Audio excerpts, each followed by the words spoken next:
morning already. Oh, Paimon still needs more sleep. Use more. Let's use some cool. Huh? Wait, look over there. Isn't that... It's one of Linny's cards. It's been a while since we Let chatted. Paimon see what's written on it. Maybe you haven't heard, but today is the monthly free day. Everyone has the day off today, which makes it the perfect time to do some investigating. It's been a while since we last talked. Have you been making any progress lately? Let's meet at our usual spot in the factory area before lunchtime. I have new information. Ooh, today's our lucky day. We have the day off. From the sound of it, Lenny's been making progress with his investigation.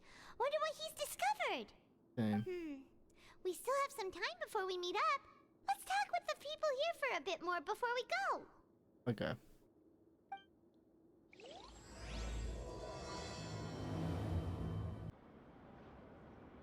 Ooh. Look, there are some people talking over there. Let's listen in on the conversation. Bet. Eavesdropping. Bet.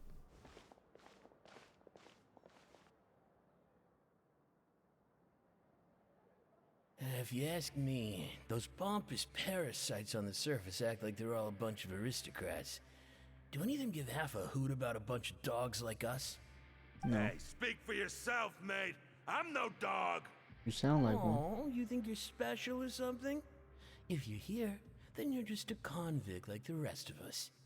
I've heard that even if you're released after serving your sentence, going back to life on the surface ain't any better. Once a criminal, always a criminal. We're Right. marked for life. Facts. I don't buy that. Hey, how cool would it be if the whole world was destroyed by a giant flood and everyone had to start over from nothing? What kind of filthy bilgewater are you spewing? I have family up there. You best shut your sewer hole with talk like that. Listen, You things solid. ain't so great on the surface, but who says that you have to leave? I've heard that you can still stay here and work even after you've served your sentence. Not bad if you ask me. Who wants to live in the ruddy overworld anyway? And what makes you think they'd want to hire someone like you? That's one of the great mysteries of the universe, how someone as useless as you is so confident. We've been cooking Whoa. his shit. Sounds like they're really unhappy about the overworld. Speaking of which, Paimon never heard anyone use the words overworld or underworld when we were living up there. Is it only something the inmates down here say? I guess. That's true.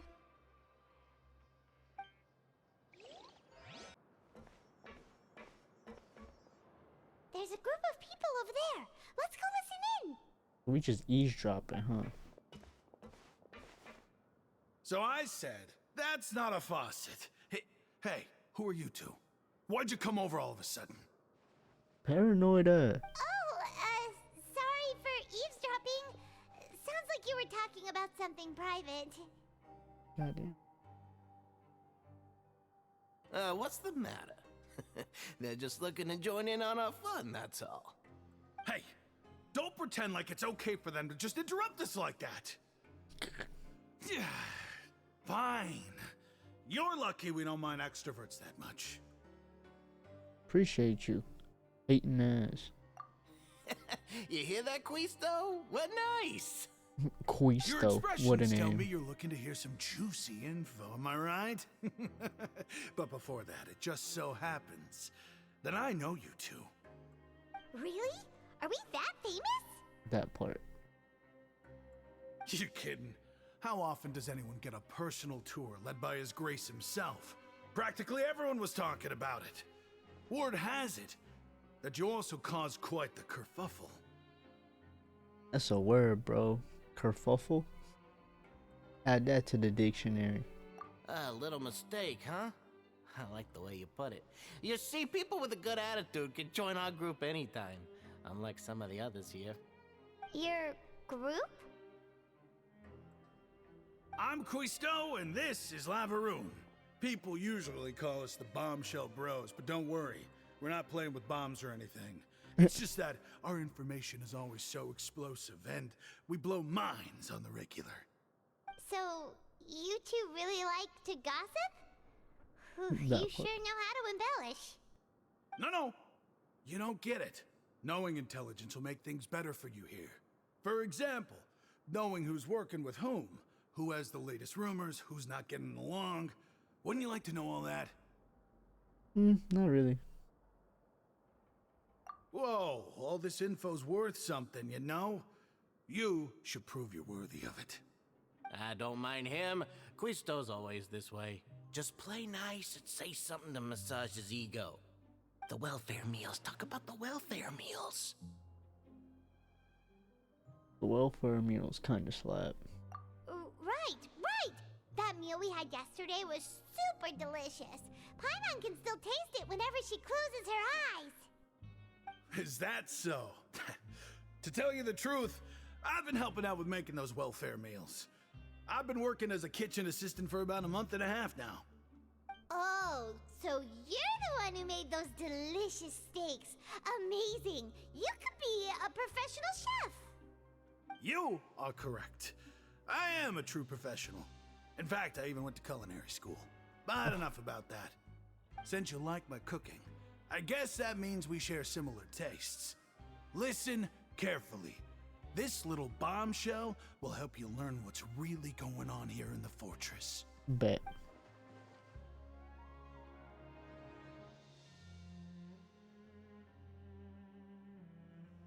Listen, kids.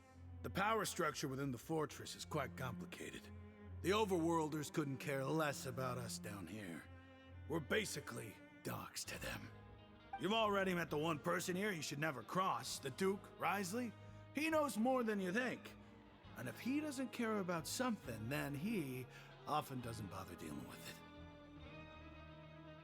Those who have the Duke's attention get all kinds of special perks.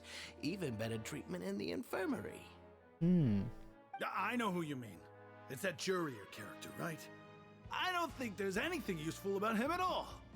Why does he visit the infirmary practically every day? Is it normal for anyone to be going in and out of there so often? If you ask me, he's just faking it to get out of work. But did you know that Churia was a talented researcher from the Fontaine Research Institute before he came here? There's no denying that. I don't care if he was a researcher that could turn dirt into Mora. Once you're in the fortress of Meripede, you're just another inmate like everybody else. He's right.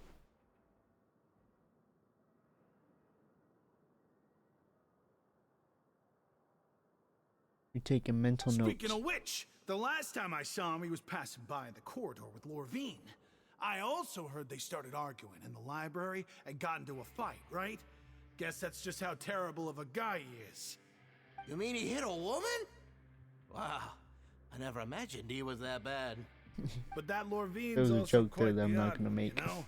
She's always gabbing away, got into a fight with a man, and she also got sent to the infirmary. Come to think of it, I always see her going to the sick bay every couple of days, too. Wait a second. You don't think?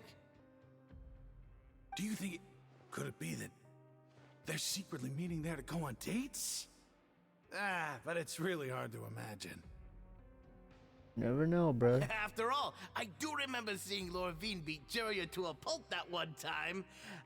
And we might be overthinking things. You might like it though, low key.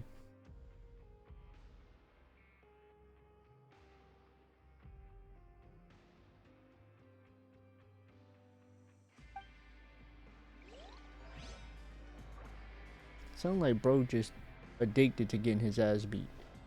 Is that crazy to say? My fault. Hey, you over there? Yo. Yeah, you. Say, do you like playing card games? You know, like Genius Invocation TCG? Even people here play that shit? You TCG players are like mint in the wild, literally sprouting up everywhere.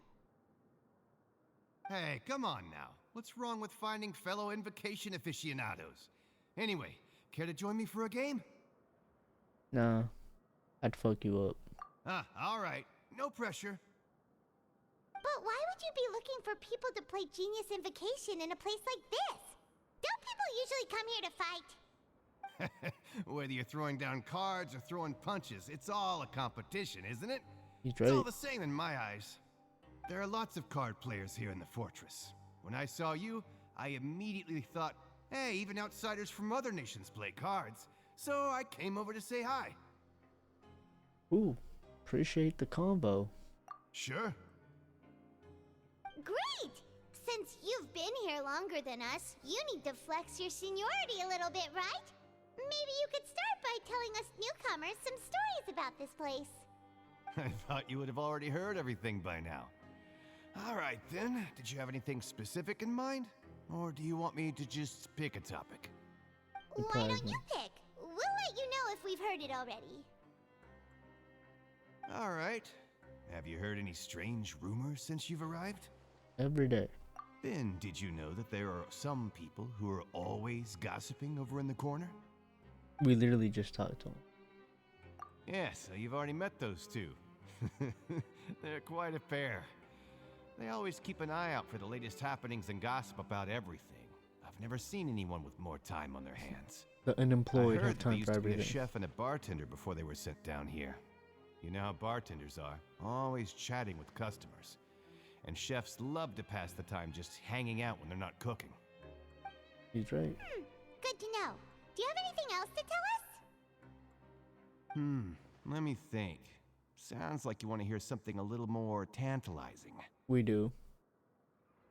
Oh, did you know that the Duke was also a convict in the fortress of Meripede before? Huh? Bitchin'. Wait, are you serious? That's right. The Duke was an inmate just like you and me. Seems he was exiled here for committing some crime. Who knows how he ended up rising up to become the warden, though? To go from an ordinary inmate to becoming the manager of the whole place? I'm not gonna lie, I kinda respect that. You a hustler. A forbidden zone? Sounds like something that someone just made up. I've never heard of that. Where did you hear about it? It's just a rumor we've been hearing, but no worries if you've never heard of it. Do you have anything else you can tell us? Anything else? Not that I can think of, but I'll be sure to tell you anything interesting I hear next time. You'll have to play a game of Genius Invocation with me first, though. Bro wants to get his ass beat so we've talked badly. to just about everyone, and it's about time for us to go meet Linny. According to the card he left us, we should go meet him in the production zone. Bet.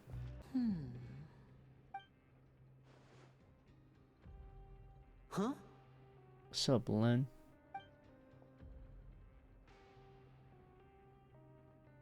That look in your eyes. You found something? Possibly, maybe. Hey, this is no time to be modest. Just tell him we found a boatload of information. Oh, as expected of the legendary duo, you have my full and undivided attention.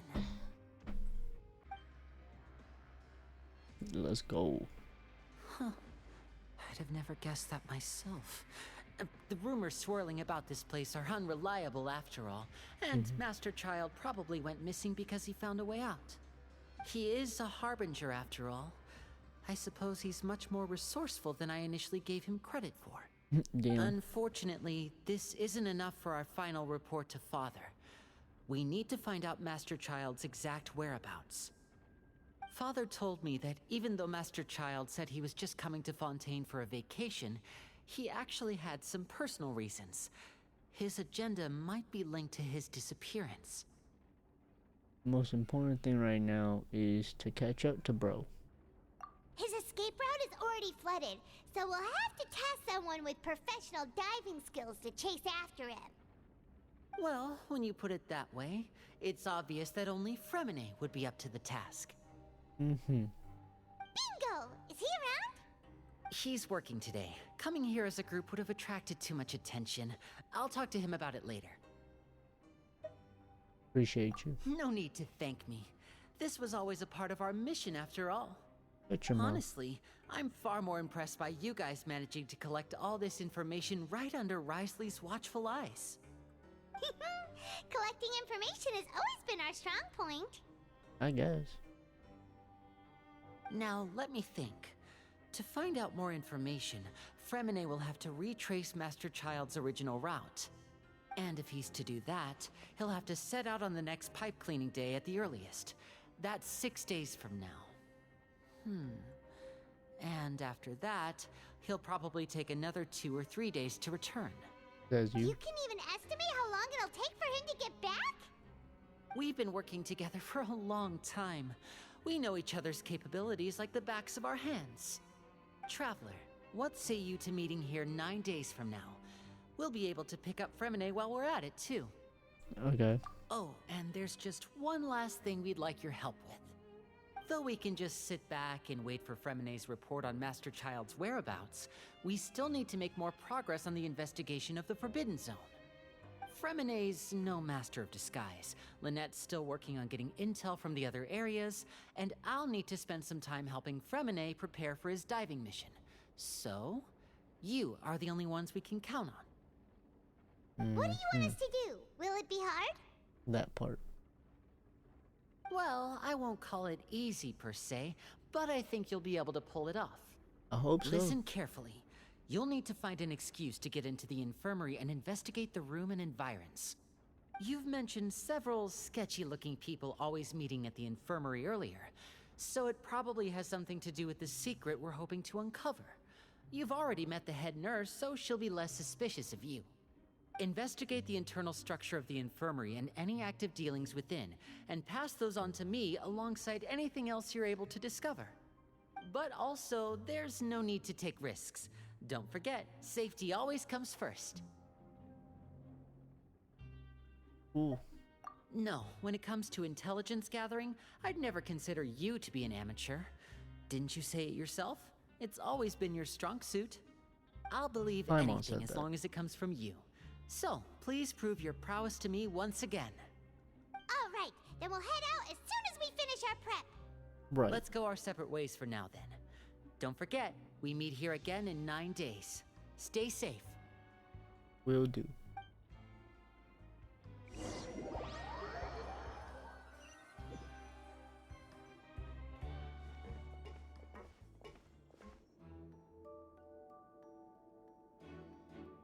Hey, stay here for now. Paimon will take a peek. There seem to be several people inside. Listen up.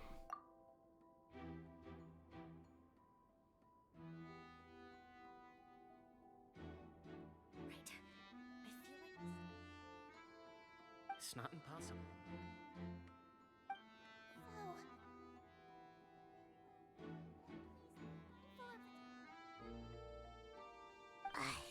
It's a bit hard to understand them from here, so why don't we just try to talk to them in person? Let's go as soon as you're ready.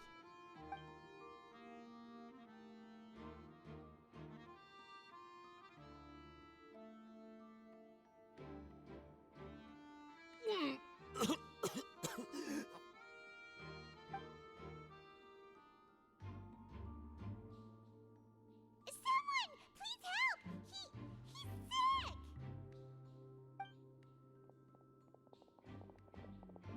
God damn. Whoa, are you okay? No. Not at all. What's wrong, little one? There's no need to panic. Take a deep breath before you begin. The traveler started complaining of a stomachache, and then nausea, and then collapsed onto the ground. Paimon doesn't know what to do. Freezing limbs, twitching fingers, and pale complexion? Could it be poison? Let me take a look. Please, lie down over here.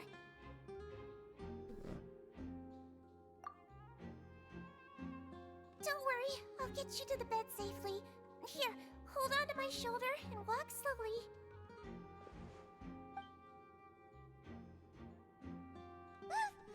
You can do it, Traveler! Appreciate. Don't apologize. You're sick after all. Now, please relax. I'm just going to do a preliminary checkup on you. What's that supposed to mean?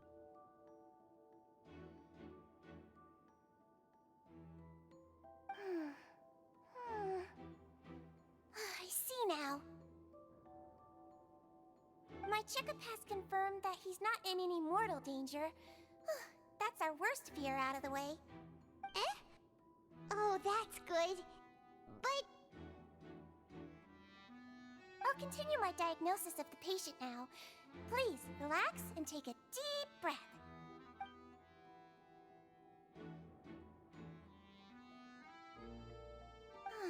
Don't sense serious damage to your organs either. Does it hurt when I press here? Not really. And here? That should hurt a little bit. Huh? But based on my initial checkup, there shouldn't be a problem here. Oh, how strange.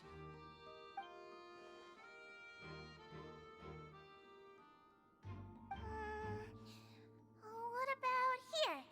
Does this hurt? Nah. Oh. I understand. So that's what it is. I think you just ate something that disagreed with you. That's all. Nothing too serious. Outside of a pretty bad stomachache when it decides to act up. so that's what it is. Thank goodness it's not anything more serious. Right. And there have been other inmates complaining about the food recently. I'll inform our head chef, Mr. Woolsey, of this problem as soon as possible. Congratulations! The health risk is incredibly low, so you should recover within a couple days. Why don't you take a rest here while I go get some medicine for you? Miss Levine, I'll have to trouble you to help me look after this new patient while I'm gone. Very well. Oh, they're students of hers? And she hopped away just like that.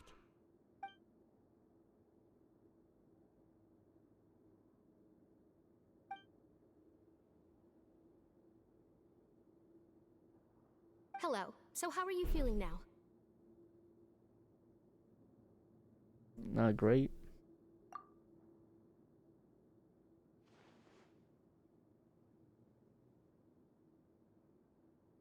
His stomach ache's really bad. He was stumbling about the whole way here, so Paimon's really worried. If Miss Sijuin says it's not a serious problem, then there's no need to worry. She's the best medic we've got down here. But it also looks like she's the only medic you've got down here. That part. Well, that's true. What do you mean, that's true? That's really misrepresenting the situation. Of course I can't speak for the whole fortress, but it's not like everyone imprisoned here is useless, you know? Though they may have committed crimes and gotten locked up here as a result, they still know a thing or two about medicine, and they help Miss Sijuin take care of the sick and injured. Yeah, you're right. But did you have to lecture me about it in front of another patient? Aren't you a patient too? Where did all your energy come from? That's correct. Sorry, I got a bit ahead of myself. Are you two also sick? Right. We've been sick a while. I come back every once in a while for checkups, and to pick up the medicines Miss Sijuin prescribes for us. That's just the nature of chronic illnesses. As for her... you could say she fancies herself as Miss Sijuin's capable helper because she learned a bit of medical knowledge ages ago. That's what you always Please watch get your beat up. mouth, Mr. Jurier. Don't forget that you are the primary reason I have frequent heart palpitations. Hey, don't start arguing now. Please, keep it civil at least. That part.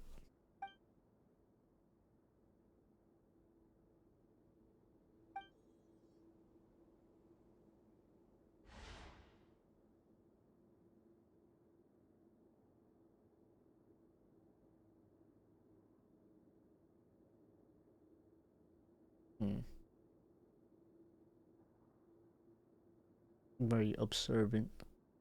This dude is.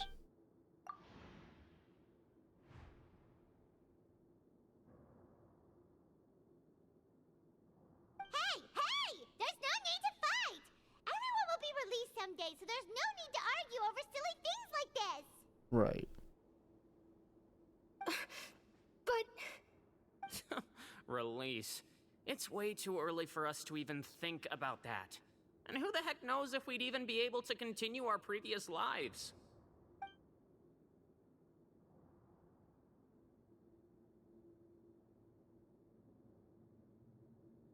That part. Might be. Please allow me to end this boring and useless conversation. Oh, and Mr. Jurier, I don't want to see your face here again anytime soon. Damn. And same to you, Miss Lorvine. Anyway, that was more than enough rest for me, so I'm going to get out of this excessively noisy place. See you later, everyone. Bet. He just slowly walked off like that? That's just what he's like. I'm sorry you had to see all of that. I'm Lorvine, and that's... Well, his name is Jurier, but I hope you'll never have cause to remember his name. You really can't stand him, huh? Right, just kiss him already. I mean, can you blame me? Who would like someone who's as arrogant and obsessed with weird research topics as he is? But there's no need to keep dwelling on him. I'll accompany you two for a while.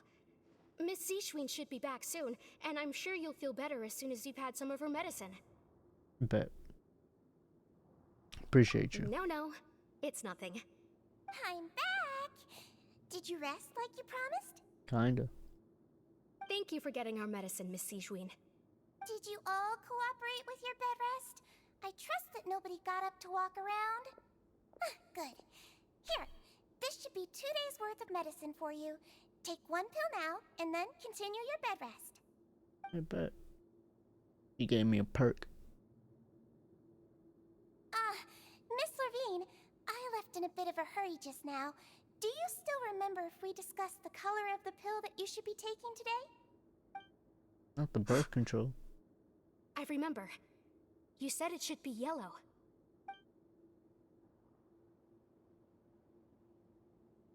Yellow, huh? I understand. These are yours. Please, make sure to go to bed early after taking them tonight. You'll benefit from a good night's sleep. All right, then I'll also be on my way now. I hope you feel better soon, too. Appreciate you. See ya! I'm going to fill out your medical record now. You're widely known as the Traveler, right? I just want to double-check a few details, if that's all right with you. Those two Okay. made quite the commotion just now, so why don't we let the traveler rest? Paimon can answer the questions instead.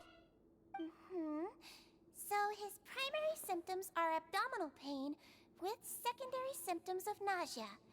Is there anything else? That's it. All right then. Is there anything we should know besides to take the meds?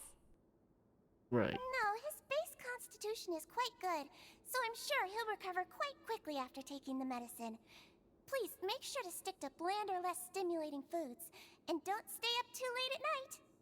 No promises. Paimon will hold the traveler to that for sure.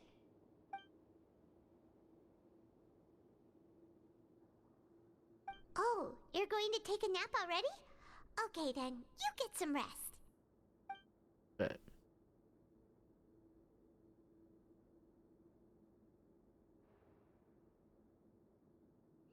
We've been to lots of places together. He may look a bit under the weather now, but he's actually super strong. Appreciate it. Gassing me. So you're the best of companions. Well, don't worry. I wouldn't say you'll all that recover now. soon.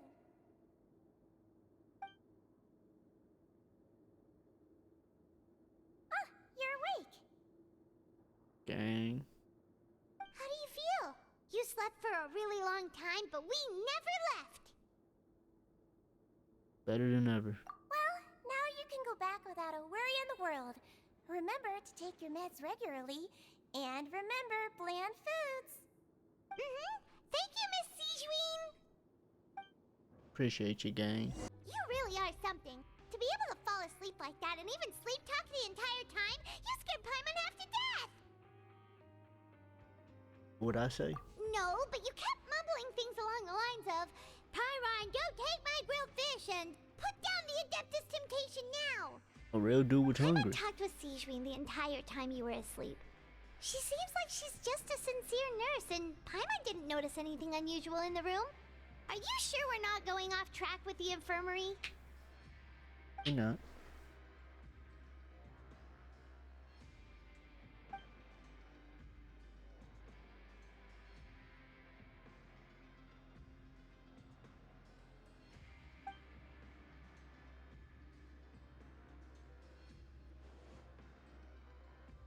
Paimon. The perk hit me. Just hear me out. Whoa, you really are super thorough. All those tiny little suspicious things that Paimon didn't even pick up on. We've got to give the info to Linny.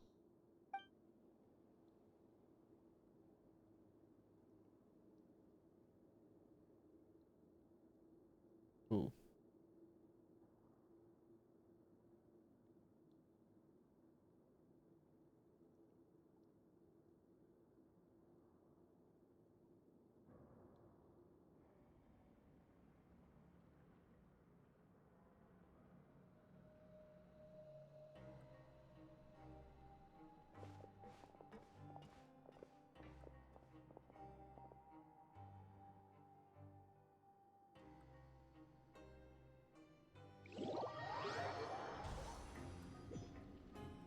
Today's the day. Let's go meet up with Linny.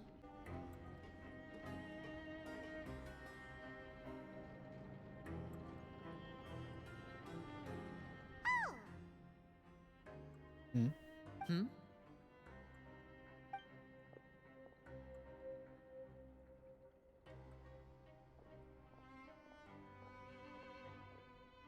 Did you two run into any trouble over the past few days? Kinda. No, we just worked our shifts according to the schedule. Nothing weird happened.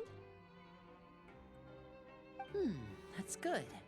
That means you didn't raise any suspicions when you infiltrated the infirmary. We've That we taken a know look at of. the slip you've sent. Fremine successfully left the grounds via the pipes 2 days ago, and as of last night, Lynette has also infiltrated the infirmary after faking an illness. Wait, why is she getting involved as well? You already went above and beyond when you scoped out the infirmary. To put it more bluntly, even if we were to view that as something you did in exchange for Fremine's help, you've already done more than enough. Infiltrating a guarded stronghold is a different kind of job from a one-off investigation. We want to avoid using the same faces over and over and reduce the amount of suspicion that will fall on any given person. Lynette also Right. felt like you have already taken the first step for us, so she should be the one to finish the job. So Dope. that's what Lynette thinks. Oh, Paimon hopes everything's going well for her. Yeah. Then, let's go check on Lynette before Fremine returns. If everything went well, then she should be wrapping up her investigation right about now. Mm-hmm. Is now really a good time to go over? Right. According to my observations, Sijuin always spends around half an hour away from the infirmary right before lunch. Lynette knows this as well, so this should be a good time to meet up with her. I bet. Also, I'm her brother, remember? It's only natural for an older brother to care about his younger sister's well-being. Okay. Okay, then let's head over right away. Right. Lynette should be here right now. Huh. She's not. Strange. Lynette? As expected, Sijuin isn't here, but why isn't Lynette here? Maybe she got lost. No, Lynette rarely deviates from the plan. We agreed that if she were to make changes on the fly, she'd find a way to let me know. Unless... Let's see if there are any clues around here. We can look while we wait for her. Who knows? Maybe she'll be back soon. Right. Okay.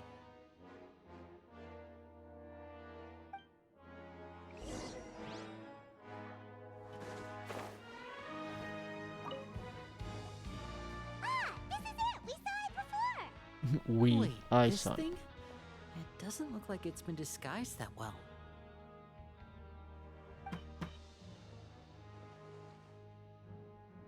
The space behind it is empty.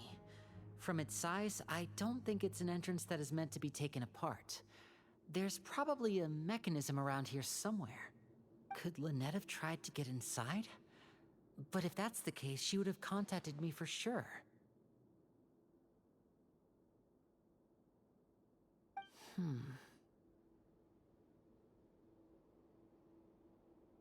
Let's look around here for some more clues.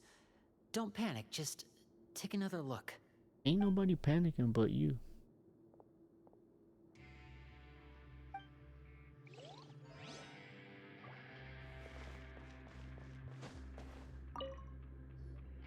None of the beds have any signs of having been slept in, except that one over there. That's the one Lynette must have used, right? You said she was pretending to be sick. She would have said her migraine was having a particularly bad flare-up. Generally speaking, the head nurse would then ask her to lie down and rest, while she left to retrieve the medication. Okay. Which means either the head nurse didn't return the entire time from when Lynette laid down up until she left the bed, or the nurse intentionally left it this way.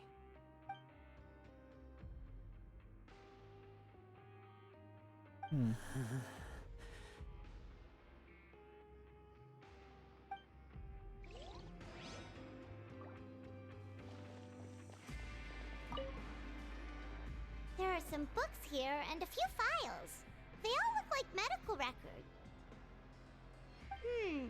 Advanced nursing, how to raise the spirit of your patients, a quick guide to the psychology of emotions, and the meaning of laughter. These sure are some interesting books. Who knew Sijuin would be interested in these kinds of things? Right. She even has books on understanding people's motivations and feelings. Is it because she's a Melusine?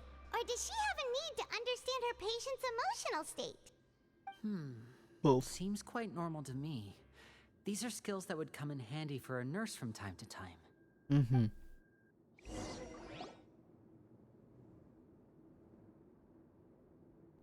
you guys, there's a slip of paper over here!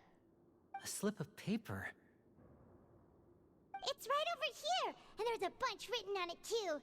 It reads, out of respect for your usual practices, I'll use a piece of paper or card as the medium to pass on my message. You may consider this as me giving you my best regards. This is... Is that all? Is there anything on the back? The back. This is... Show me! Now!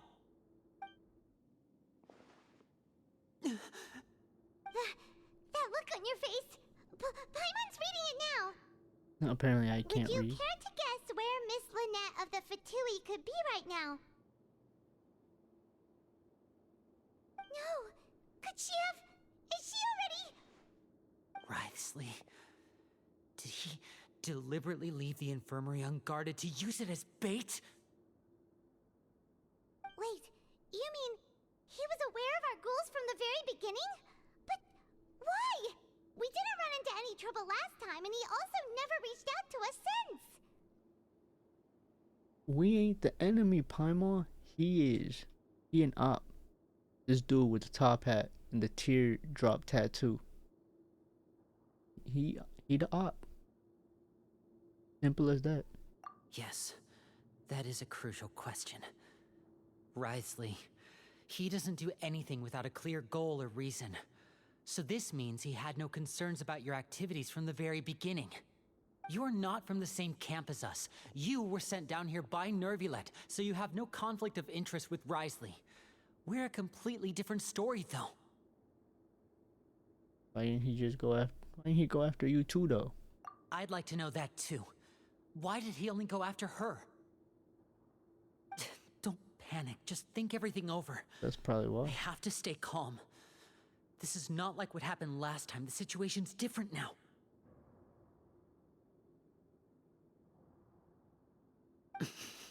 Lynette probably chilling right now. Wait, you're right.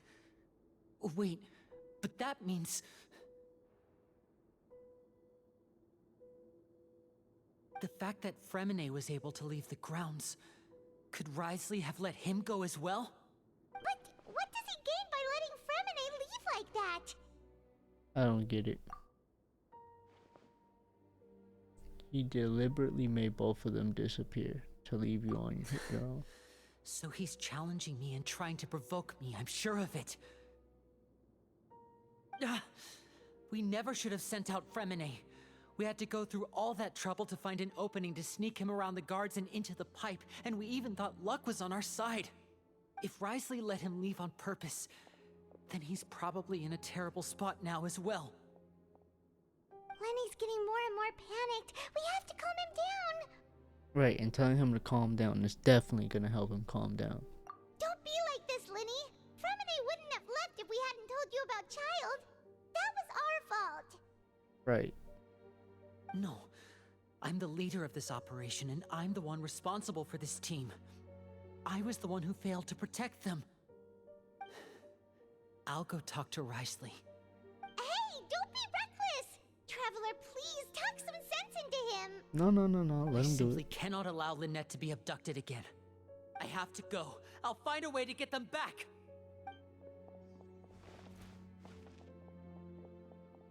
Goofy ass man. After him!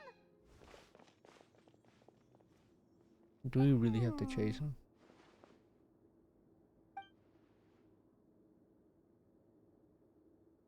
He's up to some.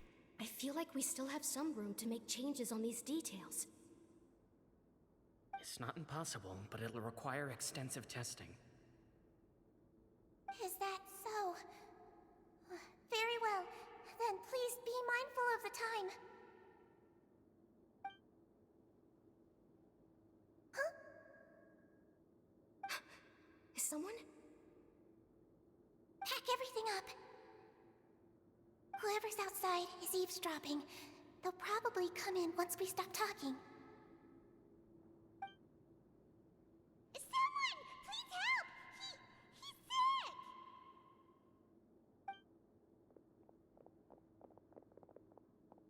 Whoa, are you okay? These two. As expected, they've already found this place. Oh, they are quite sharp. What a delightful turn of events. I like smart people, but I also like playing dumb. I like the feeling of being trusted. Oh, you're evil. Oh my! What's You wrong, slick. little one? There's no need to I panic. fuck with that. Take a deep breath before you begin. Being able to read human expressions is quite the useful skill. Lenny, wait!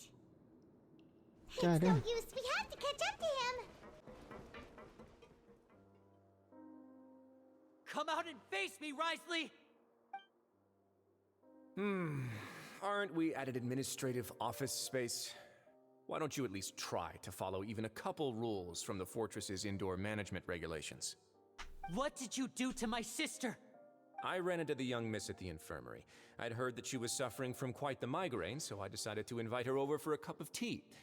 I do have some teas in my collection that can work wonders against such an illness. Stop joking around! Where did you take my siblings? I have also heard that your performances are quite the spectacle. Miss Lynette would sometimes enter a box filled with water, only to emerge the next second from another place altogether. Maybe she'll appear behind you right now if you were to turn your head. Is he trying to trick me into turning my head? No, he's probably not looking to attack me right now. All of the hostages are in his hands, and he's even in the mood for small talk. That means Lynette is probably still alive. You knew we were investigating the infirmary from the start, so you deliberately aroused the Traveler's suspicions and baited us into continuing our investigation, just so that you'd be able to kidnap Lynette. As for Fremine, no, you probably didn't even interfere with Child's escape. You let him go, so you could purge the Fatui members that we had planted into your ranks. There was no need to do so. The Fortress of Meripede is a pretty pleasant place. Most people enjoy their lives here. The only ones who act differently are those with personal agendas. It was quite easy to identify your colleagues. Damn. You removed our original members and spread the news of Child's escape so Father would assign our team to come down and investigate. Fremine has also fallen into your hands, right? If you're oh so omnipotent and so in control, why would you need hostages? One correction. Lynette is in my hands right now, but Fremine is not. He's not. What do you really want? Lenny! That Oh, guy. wonderful. Everyone is here, so I'll only need to say this once. Thank you so much for cooperating with me. Where's the gang? Eager and to the point, I see. Alas, only Miss Lynette is currently having a cup of the fortress's finest tea. Although, as per your original plan, Mr. Fremenet should also have returned to the fortress by now. But he has neither shown up within my gates, nor has he been taken into any kind of custody. So where do you think he may be right now? Wait, you can't mean you locked him outside in the sea? I closed the fortress's gate to the outside world. That's all. Fremenet's a star diver, so he should be fine, right? No, we're still here, so he definitely tried to find a way to come back for us. So we can't assume he might have made a break for the surface. But why would I do this, you may be asking? To have an audience with you, of course. My intel tells me that Mr. Linney is a great magician, so it's only natural for me to want to have some cards of my own when it comes to negotiating. Besides, I do recall you mentioning to Miss Lynette that you've always wanted to have a face-to-face meeting with the Lord of the Fortress of Meripede, regardless of whether it was in a personal or a professional capacity. Well, you got your wish. So, you've been keeping tabs on us before we even set foot in the fortress. Some of my folks just happened to hear a thing or two, that's all. In any case, I will be straight with you. I was willing to play dumb and turn a blind eye, so we had a pleasant few days playing games together here. But once you started focusing on the Forbidden Zone, all of that changed. Mr. Linney, the cards are stacked against you right now. Miss Lynette is in my hands, and Mr. Fremenet is still slowly being pickled out there in the brine. You know just as well as I that he cannot last out there forever. You need do but one thing to guarantee their safety. I would like you to contact your superior, and ideally invite her over for a cup of tea with me. You want to see Father? But why should she bother giving you an audience? Well, if she cares for the well-being of her dearest children, she should have plenty of motivation to join me for a parents' evening. I've heard that the bonds between the members of the House of the Hearth are like the bonds of family. I don't see why she would refuse. Why did you think Father sent us to handle the Fortress of Meripede? This place is basically a no-man's land. It wouldn't be fitting for anyone as important as a harbinger like Father to come here in person.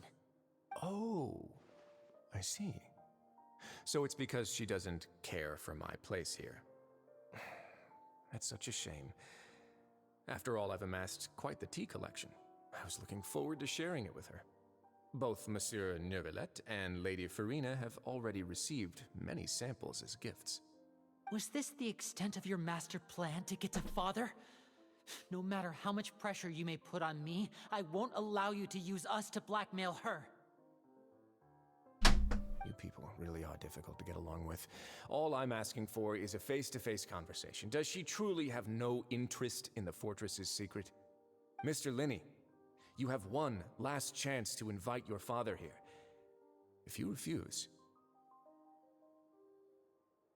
Linny! Why you gotta do this, bruh? Instead of asking why I'm doing this, why don't you try to see things from my perspective for a second? From the very beginning, the Fatui has been actively infiltrating my fortress. I gave you a warning by cutting off the first few operatives I found, but that only caused you to double down. Had you given up on the fortress then and there, I'd have no reason to want to talk. Mr. Fremenet left the fortress on his own, and Miss Lynette tried to pry out my secrets right in front of me. No matter how you look at it, the responsibility for this falls on you.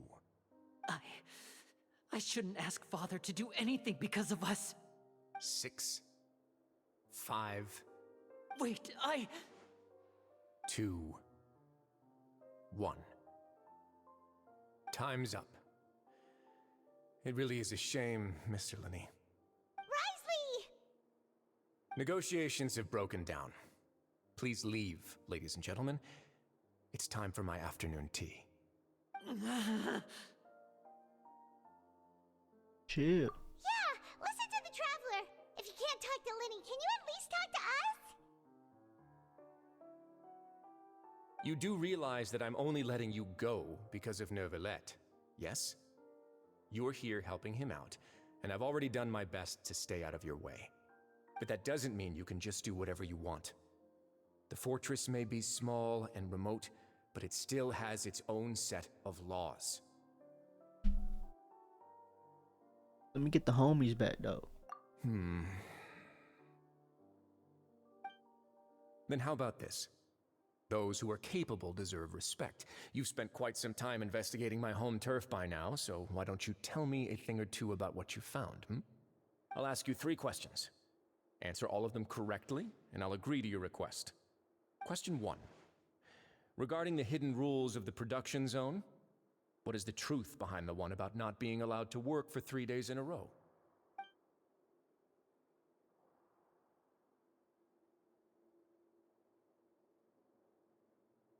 The strange meat thing?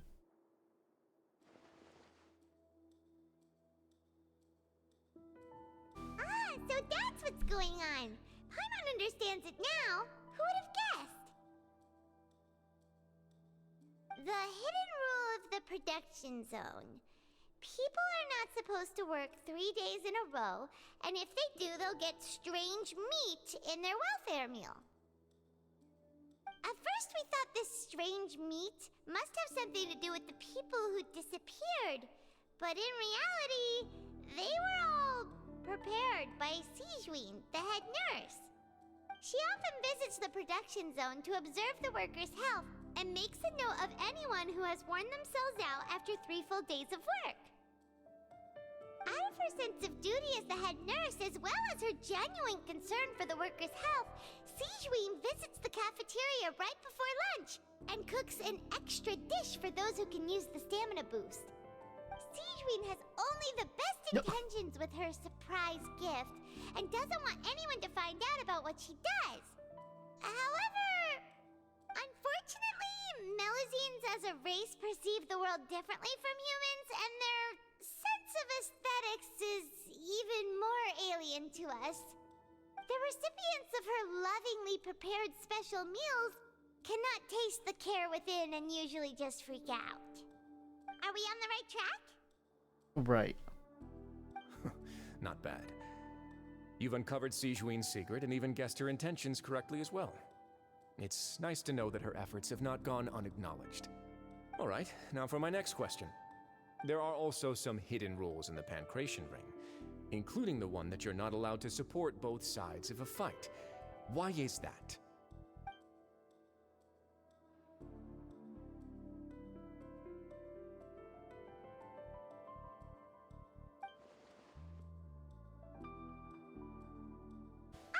Paimon gets this rule too now, so there really was nothing to be afraid of. That hidden rule of the Pancration Ring is about how, people are not supposed to bet on both boxers at the same time. And if they do, they'll receive a package containing a strange, blood-colored liquid. People get scared when they see it because they've subconsciously begun to associate it with the missing boxer. But really, it's just a bottle of the latest yet-to-be-named and packaged new Fanta trial product. A blood-red drink. It's no wonder even Fanta's own staff were questioning the company's decision-making.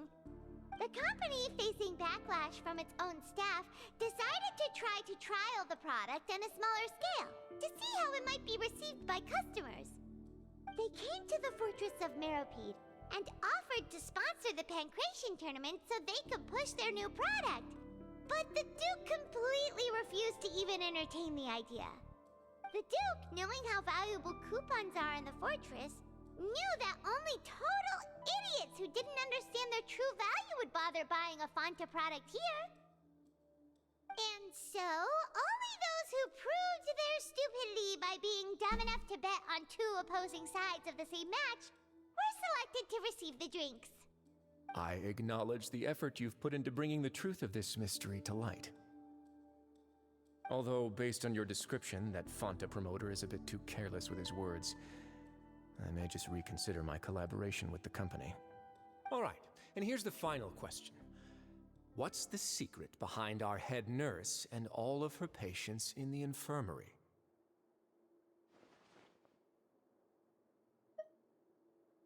Stop your cruel and pointless games, Risley! You know that we haven't finished our investigation, so there's no way we can answer the last question. The thought of sparing Lynette and Fremine never even crossed your mind. You'll pay for this! Ah! Lenny, are you alright? Oh, close one. I owe you, Sigewinne. That was a fantastic shot. It was nothing, Your Grace. Sigewinne? Though this gun may look like a toy, it's actually fully functional, as I just demonstrated. She shot him. Sigewinne... You... Oh damn. She pull out the blicky on him. The blickosaurus. Not at all. I am merely a resident of the fortress, and thus protecting it is my duty. When Monsieur Nervilette asked me to come here, he told me that my job would be to take care of the well-being of everyone here. I am merely discharging my duties. But if you mean what you just said, then isn't Lenny someone you should be looking after as well? Isn't he a resident here just like the rest of us? I'm confused about why she even made the blickosaurus. I ain't gonna lie to you. But I really am just doing what Monsieur Nervilette told me to do. Everything I did, I've done to protect them. Had I not, they would be in far more dire straits right now. His Grace knows it too, right? Your Grace? Mind proving my innocence to them? You just shot someone. My dear Sigewinne, whatever shall I do with you? Would it have killed you to just wait another minute or two? Well, it's nearly time after all. The way you do things can be truly frustrating sometimes, Your Grace. I figured I should try to talk some sense into you. What are you talking about? What time? Take me if you want. Let them go. How touching. Can you just give me one more minute? Don't be like that, Your Grace. All right, everyone, calm down. 2 more visitors will be arriving any time now. I'll go get a cup of tea. Miss Sigewinne, I leave Miss Lynette in your care. You... What are you doing? I believe I hear footsteps.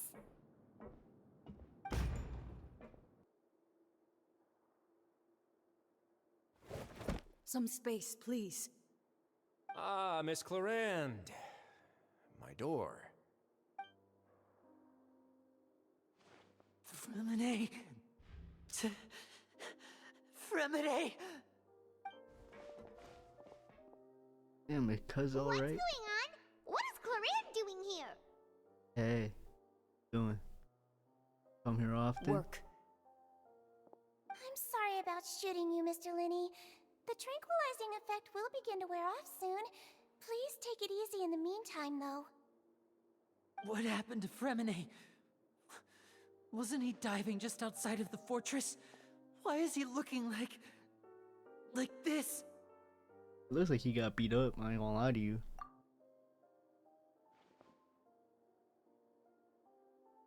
A flushed face, an accelerated pulse. He must have consumed primordial seawater. What did you say? Please, make some space. I'll need to give Mr. Fremine a more thorough checkup. Your Grace, I'll leave the rest to you. I'll talk to Clarande while you get Fremine to where he needs to be. Everything else can wait.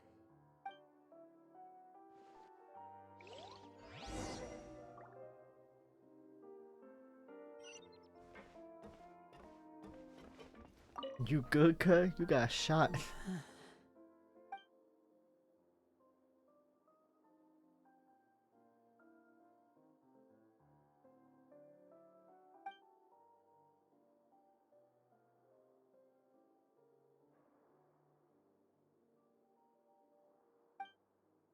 How is he? These symptoms are probably caused by an acute ingestion of a large amount of primordial seawater. Still, his condition is not critical. Of course, it would be best if he stayed for further observation. Let's leave him here for now, and move him to the infirmary once he's recovered a bit more. Sorry. I am aware that the infirmary may not be your favorite place in the world at the moment. We do only have a single clinic in the fortress, however. Why would he ingest a large amount of primordial seawater after leaving the fortress? How could that possibly happen? Please, look after Mr. Fremine for the moment. I'll go fetch some medicine and a respirator. Oh, I'll bring Miss Lynette back with me. Where is she? How is she right now? Oh, she just took a nap in an empty room after I tranquilized her. If my calculations are He's correct, just walking around she shooting should also be folks, waking huh? up right around now. You might not believe me, but His Grace and I actually made some snacks and tea for her.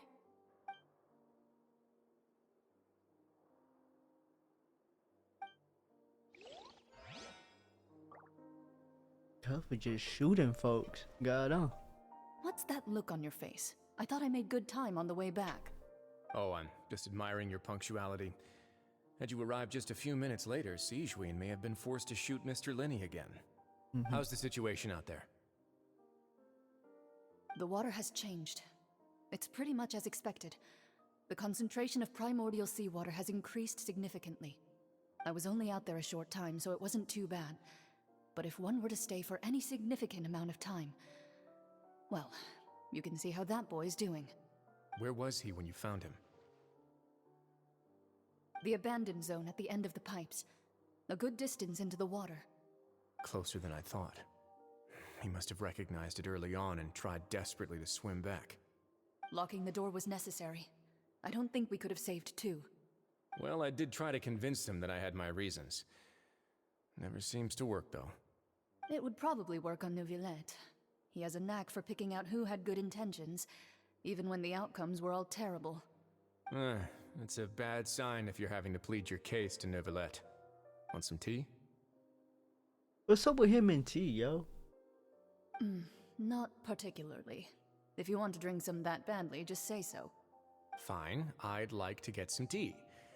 Want me to get you a cup too, since I've already made it? Might as well then, I suppose. Actually, do you have a towel?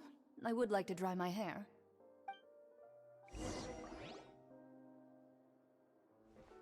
Linny, are you okay?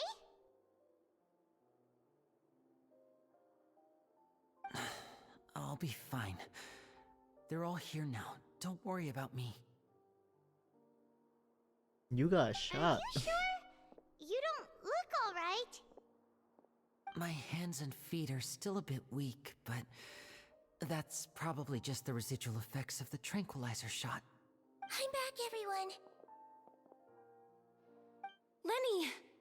Oh, Traveler, Paimon, you're here too. Yo. Fremine? Is he... He'll be fine. But for now, please help me lift him up.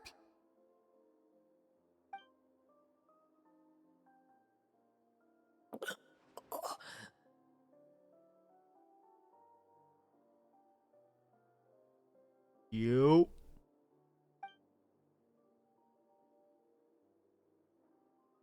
His breathing's beginning to slow down. Give me a hand and help me get him to the infirmary.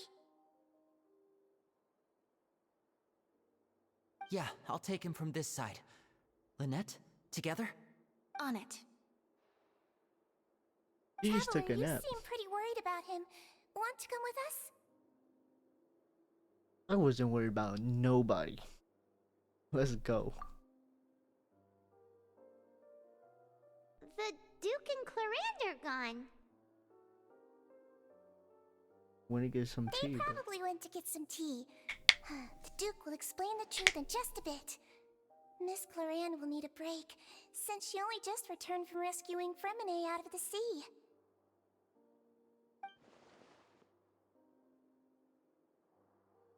right. And where the fuck is Child?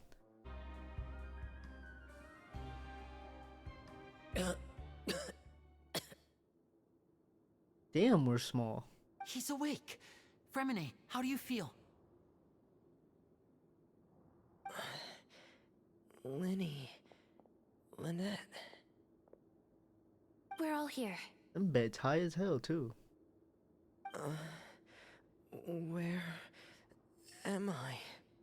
The infirmary, at the Fortress of Meripede, Mr. Fremine, and you are no longer in any danger. How do you feel? Don't push yourself if you're not feeling up to it. Traveler, Paimon, it's been so long. Right. The sea. There's something wrong with the seawater. Shh, it's okay. We can talk about it after you've recovered. No, listen to me. This is really serious. There's primordial seawater mixed into the regular seawater. I don't know why it's there, but no one should touch it. What happened after you got out? Pipes. Right, the pipes. It's all coming back to me now.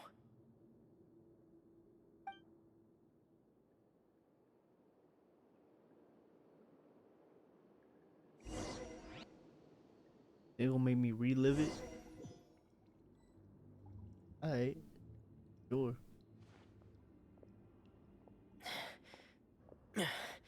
I'm in. Seems like this pipe hasn't been used in a long time. It looks abandoned.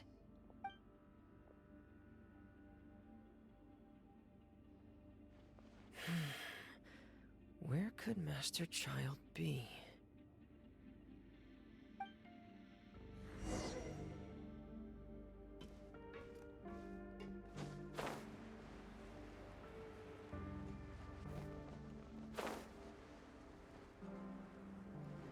Looking around for chests. Yo.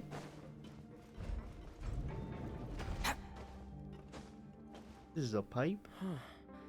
This mechanism looks like it's been tampered with. Could he have done it?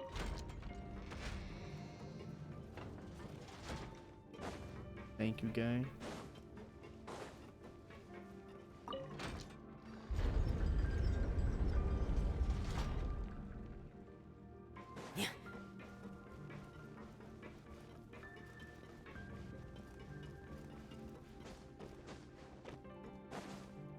Oh.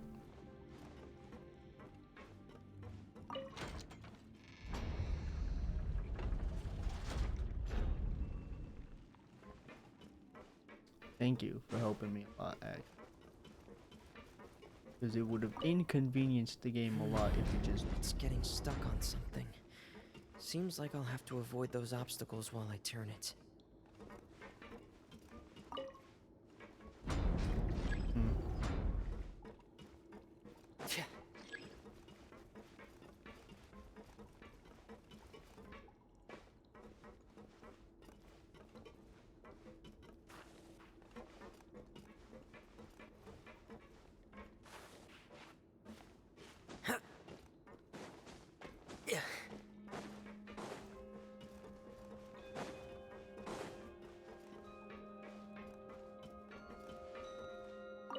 What did you say?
Oh.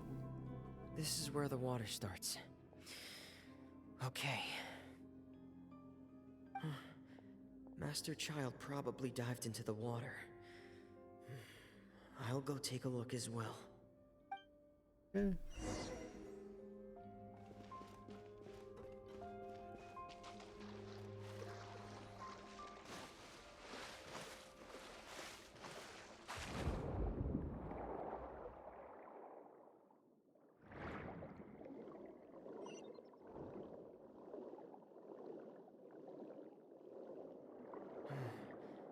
The vegetation here is a bit more sparse.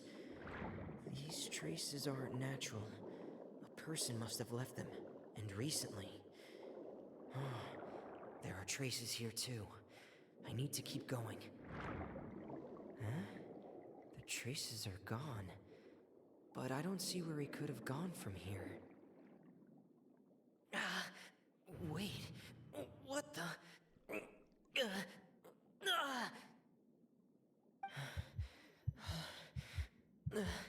My heart is racing, and it's getting harder and harder to breathe. What's going on?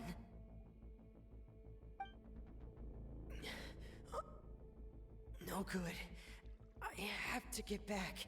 They still don't know anything about what's going on. If I turn back right now, I should still be able to make it.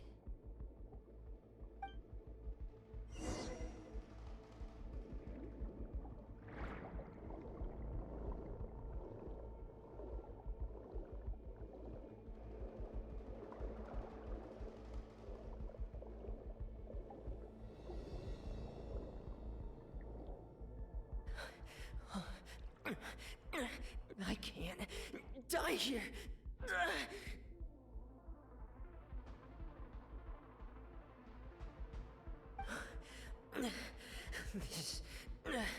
This is bad. I'm feeling worse and worse, and I'm still underwater.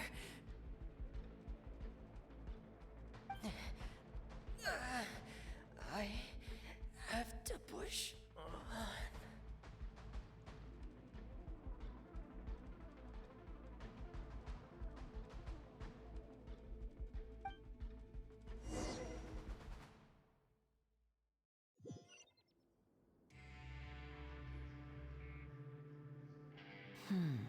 So, in other words, the trail you were following vanished, and you had no idea where Master Child could have gone. But there was also no obvious place for him to have disappeared to. That's right. I tried my best to swim back, but I had already put some distance between myself and the fortress, and I just couldn't find the strength to keep going. I probably passed out some time after that, and you know the rest. Miss Clarande brought you back, but we also don't know why she just suddenly appeared at the fortress, or why she went out to save you. Miss Clarande, you say? I must go thank her in person. You're still too weak for Monet. You can go after you've had some more rest. Miss Lynette is right. I believe Miss Clarande will stay here as a guest for another few days, so there's no need to hurry. A guest? Then I can assume Risley was the one who invited her to come down here? You should ask His Grace about that. He'll be able to explain better than me. Got it. Yeah, it's about time he actually told us what's going on. Wanna come with us, Lenny? No, please go on without me. I don't want to leave just yet. Okay. Lenny. The logical part of my brain is aware that we're safe right now, but I still can't bring myself to leave. Both of you are just in danger. Understood. Then let's just sit together for a while. In that case, I'll leave the infirmary to you. The Traveler and I are going to head out for now. As long as you stay in here, I don't think you'll be disturbed. Thank you.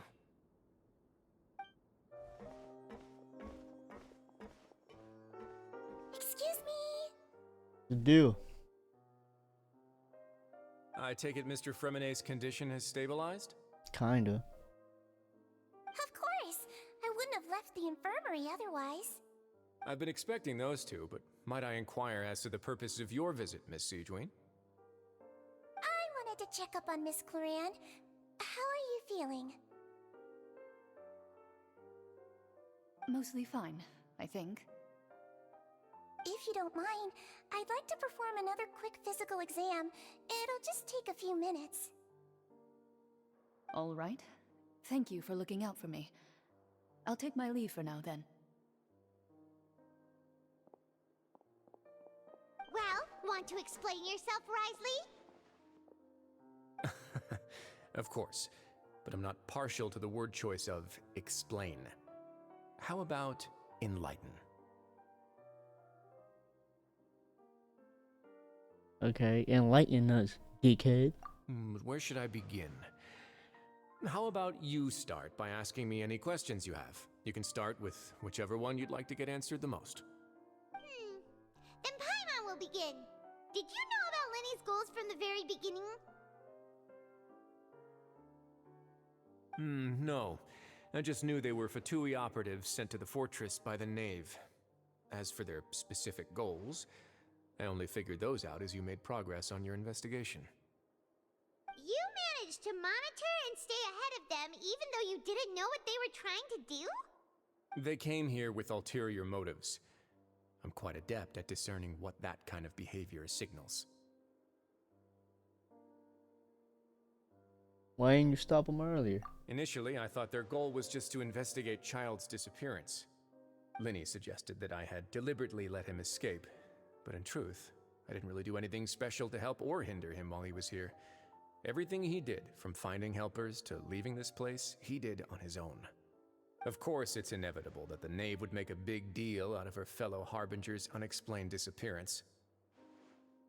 I'm also quite curious about where that Harbinger went, so I figured I might as well let the Fatui do their own investigative work. All I care about is the answer. So you were hoping Lenny's group would just do your work for you? Bingo! You make it sound like that's a bad thing. It's Unfortunately, things didn't go as planned. I assume that Fremine has told you already, the ratio of primordial seawater around the fortress of Meripede is on the rise. The Forbidden Zone has always been Lenny's target, and you got roped into that investigation after running into him. I began to intervene out of concern for your safety, and also to prevent the fortress from becoming entangled in more irksome matters. Are the rumors true that you're also a former criminal? Now, why would you put it like that?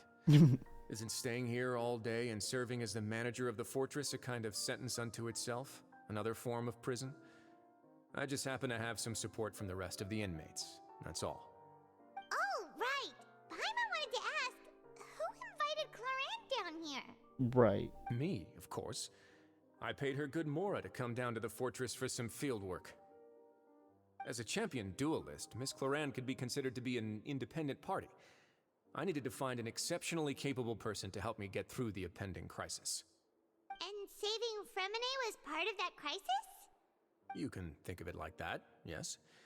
Credit where credit is due, that boy is quite adept at diving. Had conditions not been as hostile as they were, he probably would have found the missing Harbinger already. So, like, where'd he go, though? You know what I mean? Like, does the Forbidden Zone exist? Is it like the Shadow Realm? What's inside of that bit? Feel me? That's not something you should be asking after. Neuvillette only asked you to investigate Child's whereabouts. All I need to prove to you is that the Forbidden Zone had nothing to do with the Harbinger's disappearance. That should be clear now that you've spoken to Fremine. But we've already uncovered that there's something wrong with the infirmary, and we've answered a bunch of questions that you threw at us. Isn't it about time that you answer our last question in return? You make a compelling case. Do you really want to know the answer that badly? Yeah, Paimon really wants to know. Even if the truth may not be pleasant? Sure. Follow me.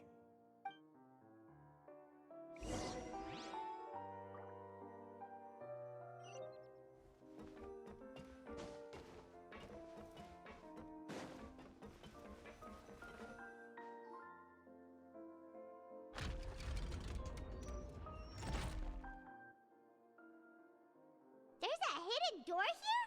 And a whole basement behind it? Huh. Y'all be hiding a lot in this little prison. It seems you've forgotten just what kind of place the Fortress of Meripede is.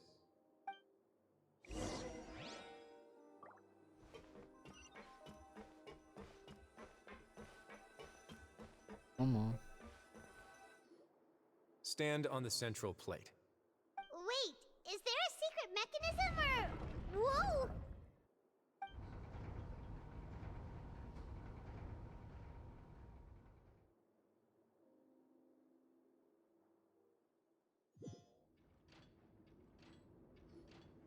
So, this is the Forbidden Zone?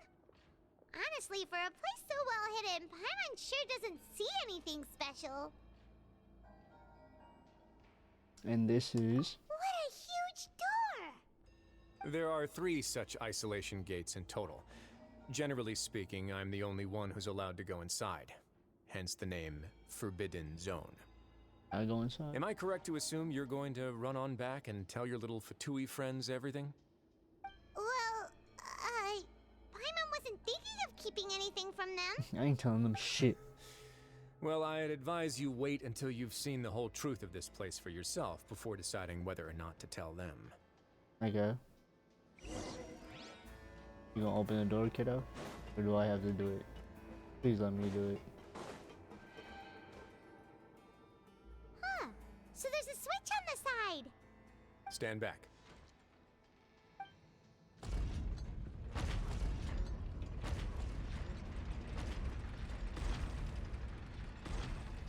Whoa! They all just went up one by one. What's that room in the middle for? Go on, have a look. Alright. If I can jump into something, I promise you I'm going to.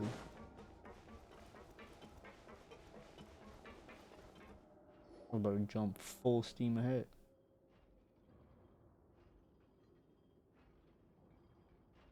I've been interested in what lies beyond that gate ever since I assumed leadership of the Fortress of Meripede.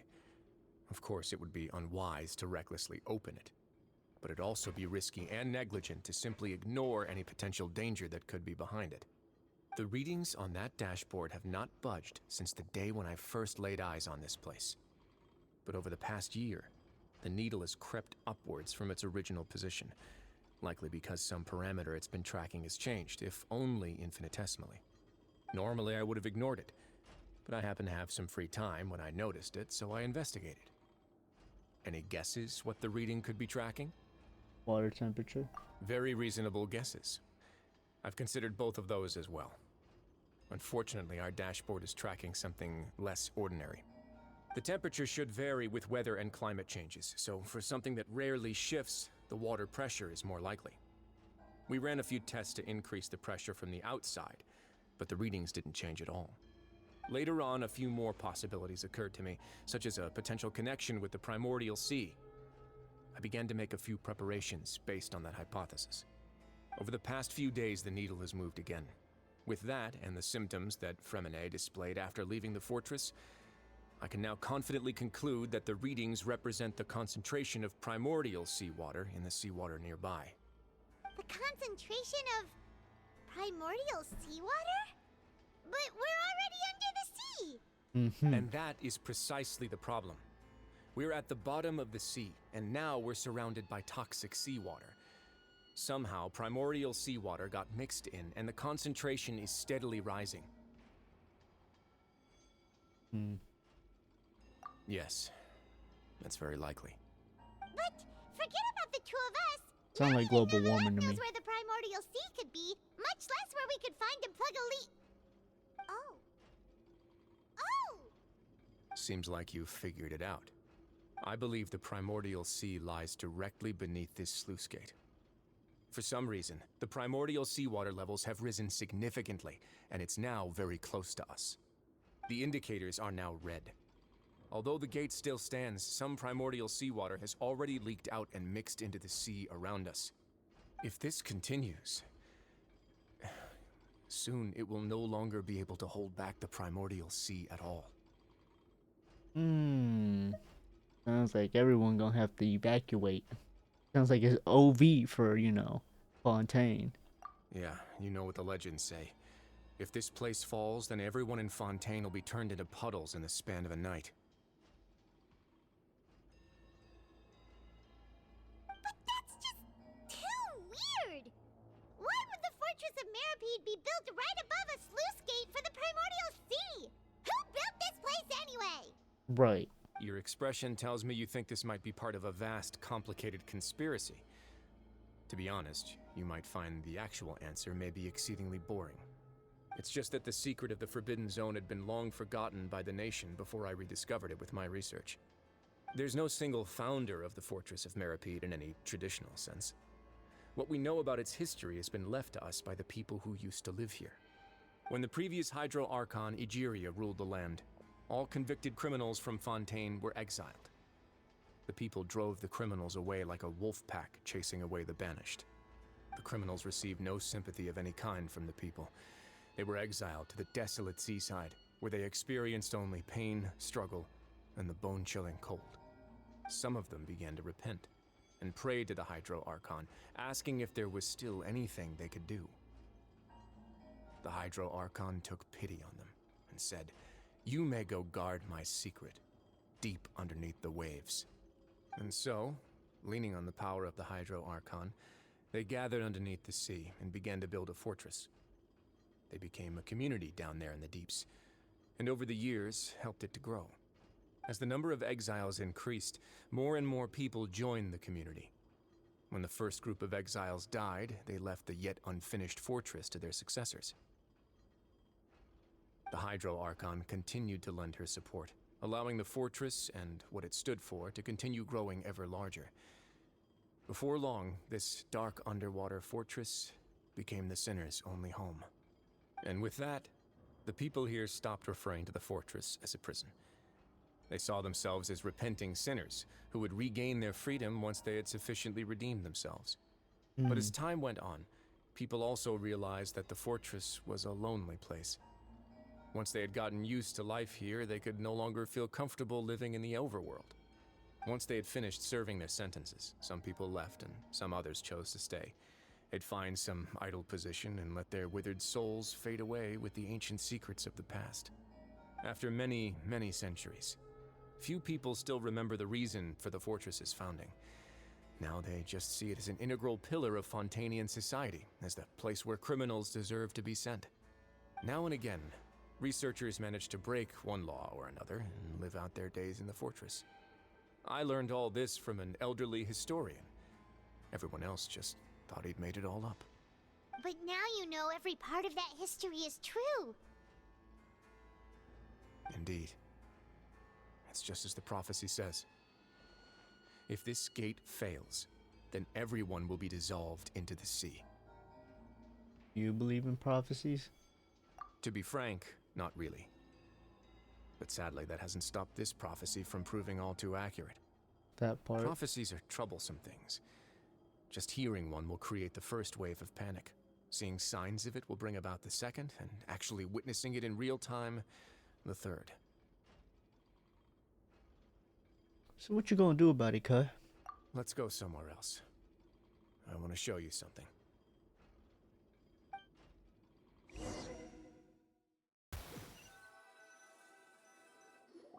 This did fuck all for child. This is it.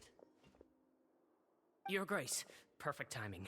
The results from our last round of experiments have... Wait, Jurier, he's not alone! I already know, cuz. Lorvine and Jurier? No need to panic, you two. I've already told them about our plan. No, you haven't. What? After you warned us not to tell a single soul about any of this? I'm different. skeptical as well. Are you sure they are trustworthy? I'll fuck both of y'all up. The results Right speak now. for themselves, don't they? These two may already know more than you could ever imagine. Probably. All right then, if Your Grace insists.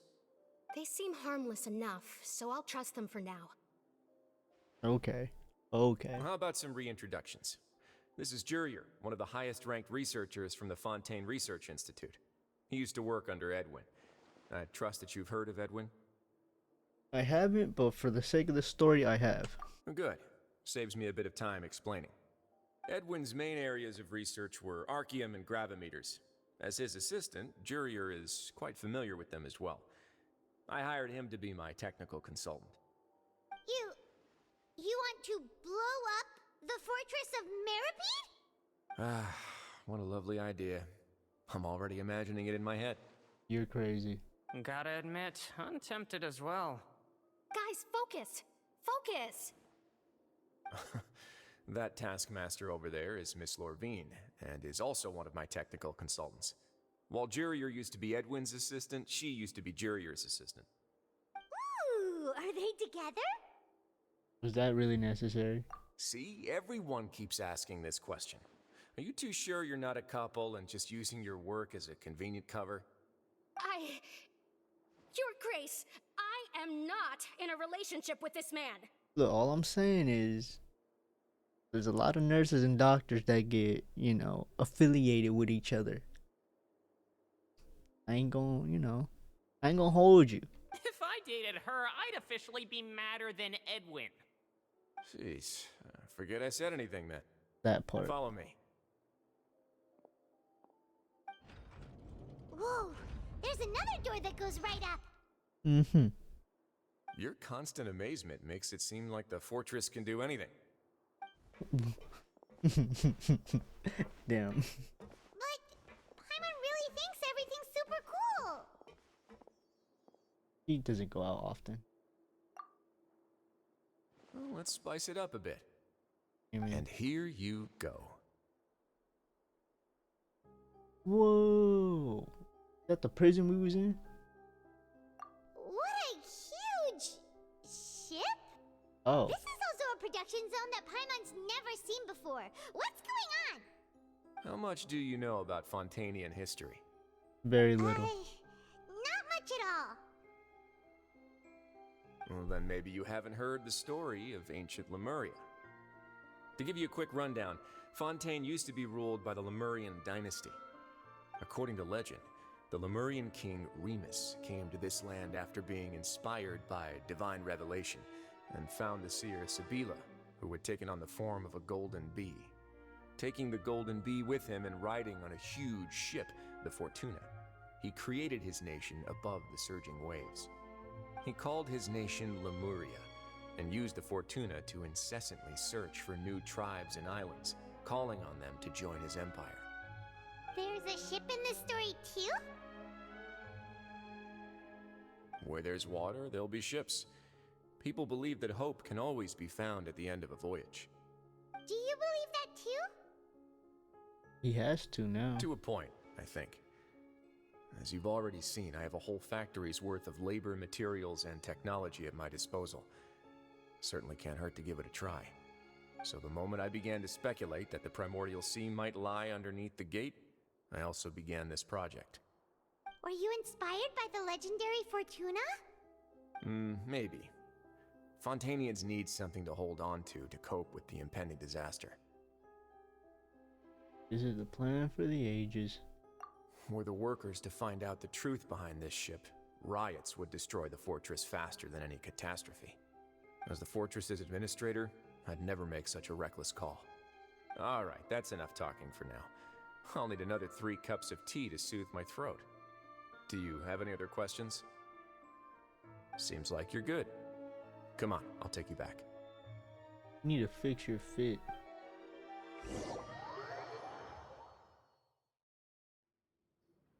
I'll leave you here for now. Oh, thank you so much. No worries. But don't forget, it's up to you whether or not you want to share what you just saw. What you do from here on out will likely affect those 3 as well.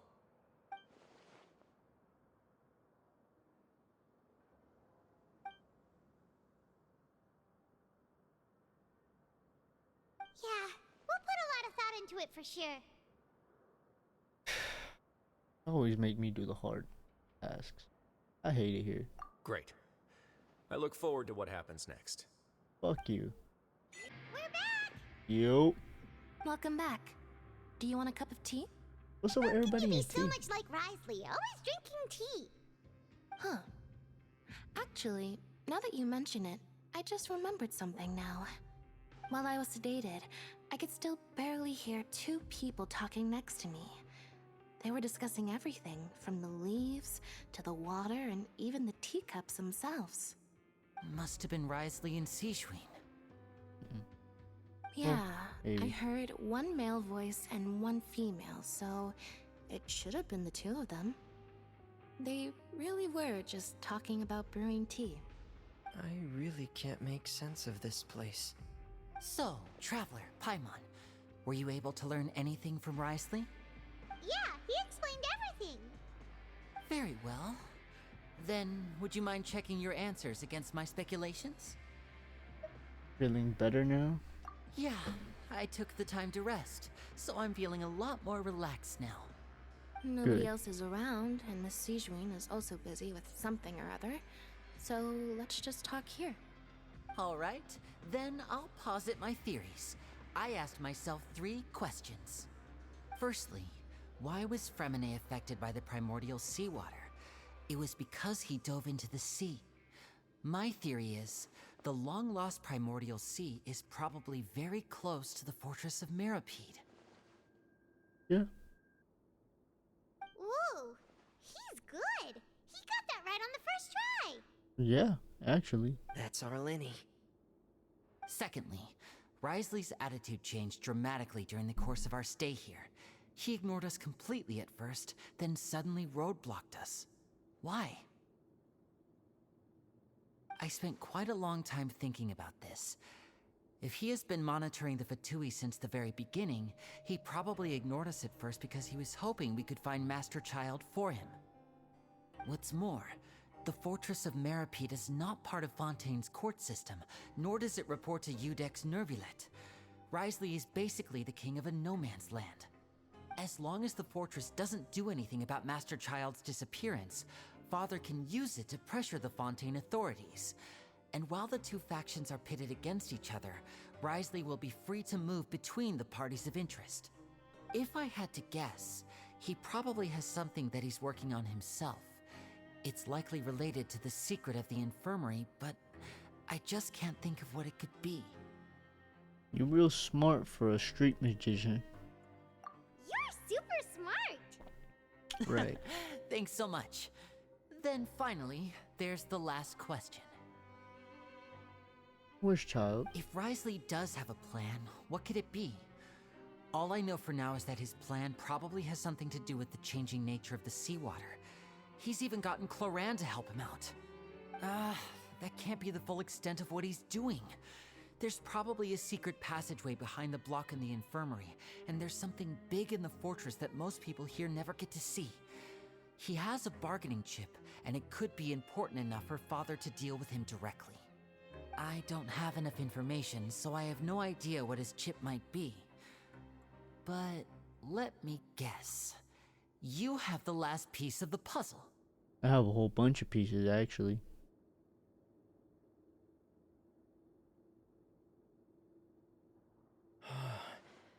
I can't believe it.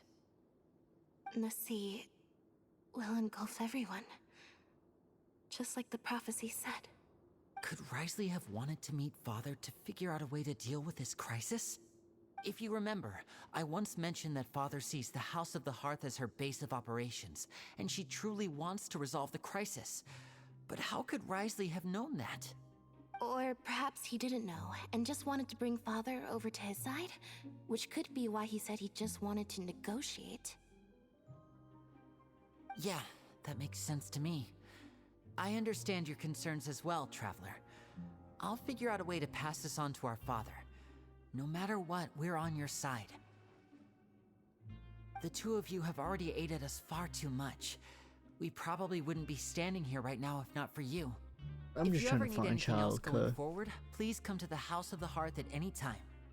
Though you may not share the sentiment, after all that we've gone through together, the 3 of us basically see you as family now. It's cool, You because have I don't. my gratitude.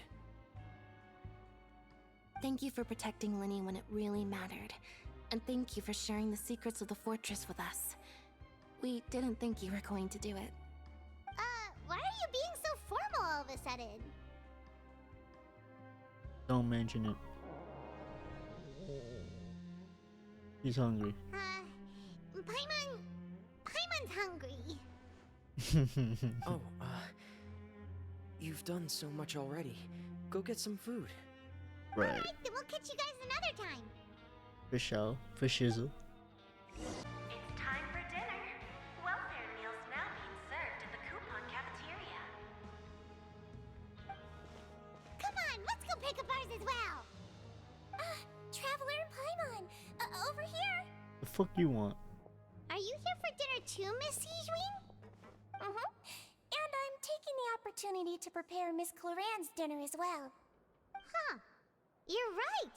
She's actually sitting in the fortress cafeteria. What would you like to eat? Shit. I ain't gonna make the joke. We can choose. Yep, you can. I've already talked to our chef, Mr. Wolsey. It's all on me today, so you can get whatever you'd like. Tastiest stuff you have to offer. Don't forget Paimon. No problem. Just leave it to me. No problem.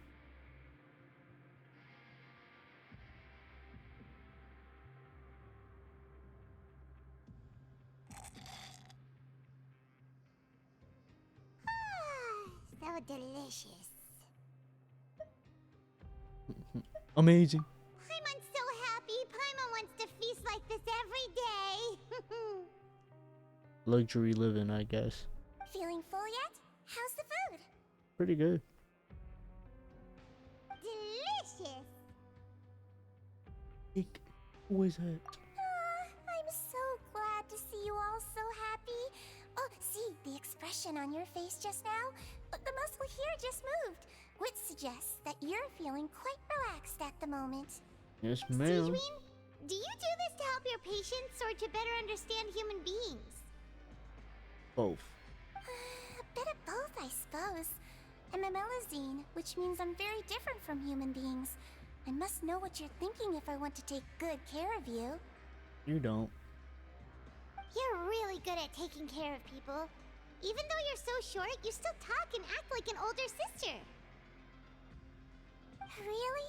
You're reminded of an older sister? That's great to hear. Oh, and what did you mean back in Risley's office? When you said that you were protecting Linny and his siblings as well? Oh, that. I just asked His Grace to look out for those children, especially that diver boy. I was getting a bit worried after hearing that something was wrong with the water. Thankfully, Clorand is very strong and managed to save him in the nick of time. His Grace also sealed the pipes after Clorand left, to make sure that Linny wouldn't impulsively chase after his brother. Although the path was blocked, we still stationed some guards there to stop anyone from approaching. They were instructed to only open the door once Miss Clorand had returned. Oh, and I was keeping an eye on Mr. Linny as well. We had to press him, but we couldn't allow him to be in any real danger. You were all super considerate and really thought everything through. Facts. It's just what we do down here at the fortress. At least this has been His Grace's style for as long as he's been the leader. Dope. Oh, I really wish Monsieur Nervulite would come down here more often too. I feel like he'd like it here, with all the darkness and chaos. That doesn't make sense, but alright. Get a good night's rest, you two. You both worked very hard. We still have a giant elephant in the room. So much has happened. Paimon just feels absolutely exhausted now that she's finally relaxed.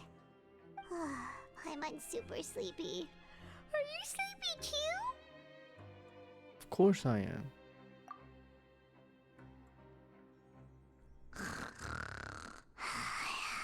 They actually gave her a laying animation. Did we both sleep in the same bed? Aw. Delicious. Paimon wants seconds for free.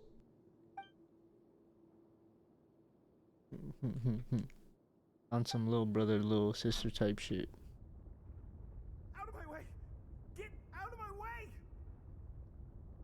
What happened? The gate opened Why is in. everyone running? No idea, but something must have happened. Stop asking!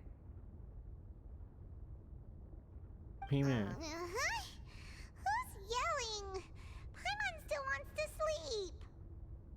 We're drowning. Yo, get your ass up.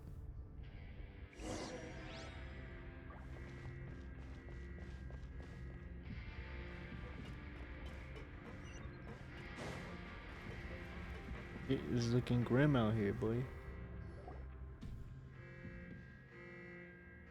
What happened? Why is everyone running around? Hey, what are you doing? No time to explain, mate. Goodbye. Fuck you too, bro.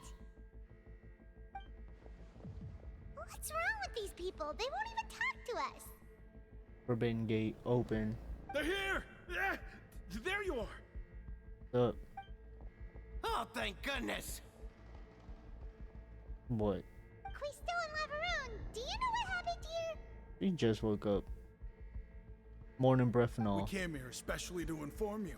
Something seems to have gone terribly wrong just now.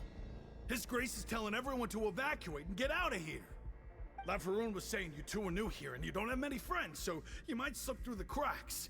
Haven't you heard all the stories like that? An evacuation is successfully completed, yet you only find out once you do a head count that 1 or 2 people are missing.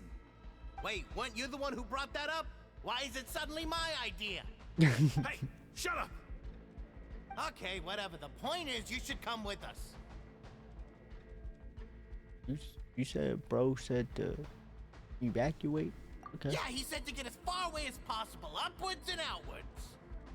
Gotcha. Oh Alright. no, it can't be that thing! Whoa, wait, what? What? Hey, where are you going? We'll explain later. Find the Duke! You two just go and get out! Go on without us! Hey, hey! Be careful!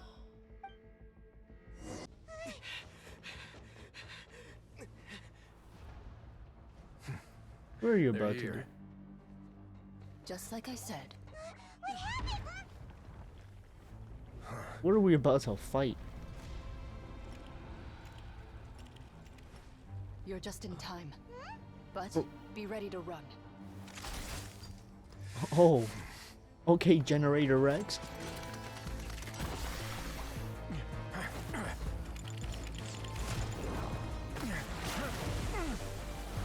You had all the time in the world to prepare for this.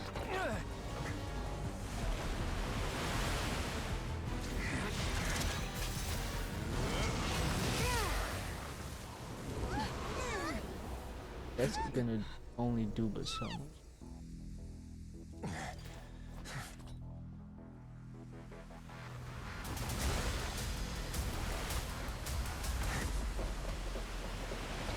Well, we can't touch it.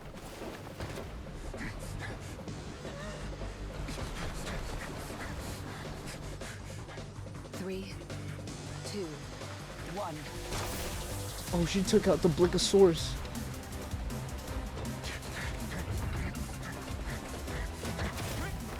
Oh yeah, that boy doesn't.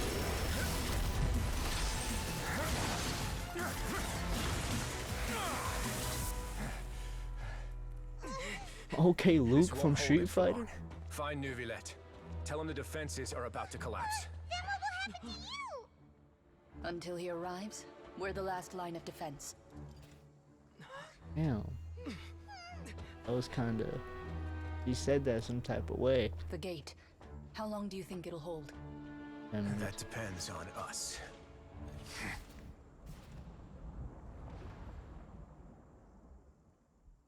they definitely fucking. Ain't no way they not.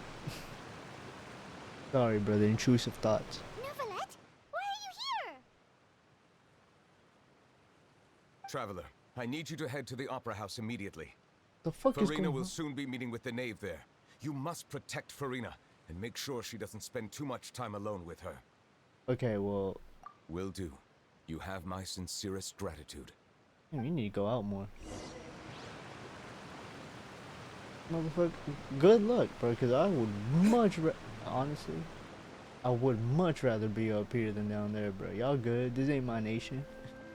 Matter of fact, I'm going to the next nation after this, bro. Y'all straight.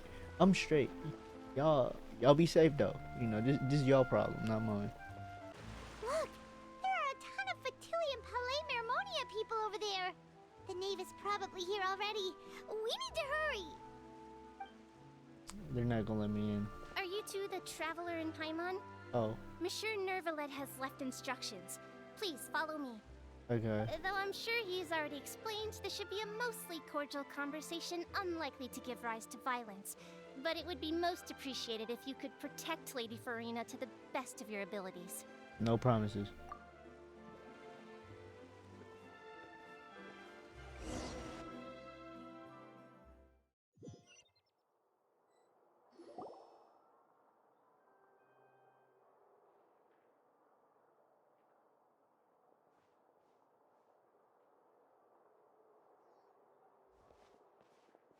Oh, so you two are the honored guests Miss Farina mentioned. Is it to you? Of course! How could they not attend a meeting such as this? I must always have 2 or more guests at my dessert table. Otherwise, the occasion would be too lonely and unbecoming of my station. It is my pleasure to make your acquaintance, traveler. Okay. I have heard much of your accomplishments. I am the Knave, one of the 11 Fatui Harbingers. Keep talking like that. You don't get yourself in a sticky situation. Pleasure to meet you too. I've already prepared seats for you. Come, sit beside me. What's with the green cake? Perhaps you two are unaware Pretty of how Patty's Miss ass Farina cake. and I do things. You see, we actually recently agreed to get together for tea when we had the time. See this? This is a limited type of confectionery that Miss Farina simply adores. There are only 16 slices sold every day. Here, why don't you and Paimon have a taste?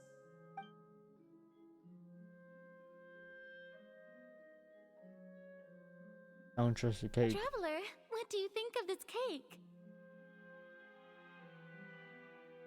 Yeah, I mean. That's good to hear. So what Child said was on the mark after all. You do share a taste in desserts with Farina and I. Right, that part. I wonder how he's doing nowadays. You must have heard, right? He's suddenly gone missing.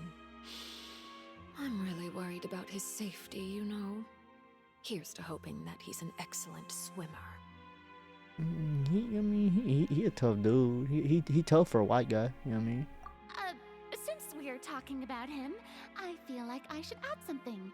His martial prowess really looked certainly pretty impressive, yeah. Mm-hmm. Oh, so you're also familiar with his aptitude for fighting, Miss Farina. Oh, right. I almost forgot. Child was subdued by Udex Nuvillette right in front of you. Against ordinary people, my colleague would never be on the back foot. But alas, he just never imagined he'd run into such a person. I must express my admiration for Monsieur Nuvillette. I mean, I beat up Child too, but you know, you ain't giving me no admiration, bro. Like, I beat him up every week, bro. He ain't nothing, really, if you ask me. Coming from you, that's not surprising at all. What's that supposed to mean?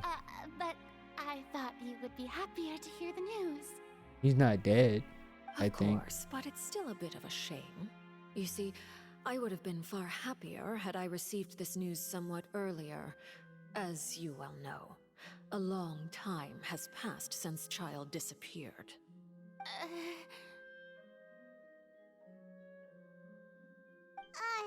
Well, in any case, there's no need to worry.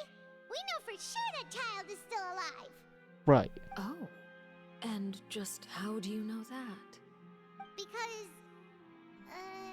Because we found evidence that proved he left the Fortress of Mirapede.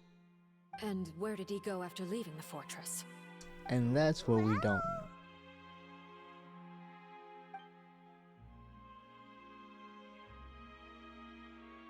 The Fortress of Mirapede lies deep beneath the waves.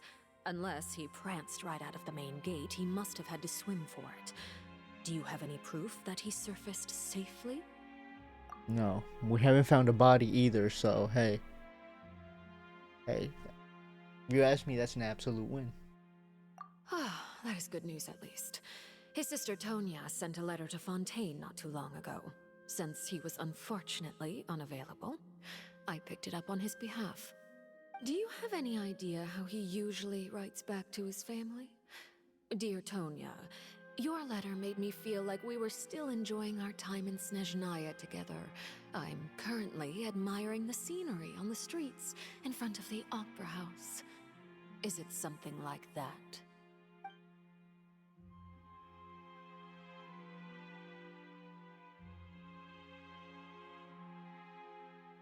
Sounds pretty nice to me. All letters tend to follow the same few formats anyway, right? As long as the contents are accurate, it doesn't matter so much how it's written or how it's worded.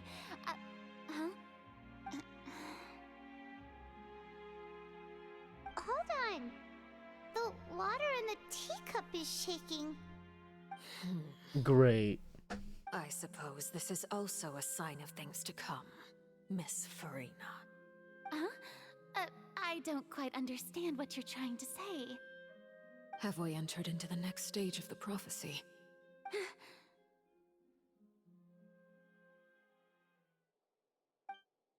Can she not do it? Oh, cutscene.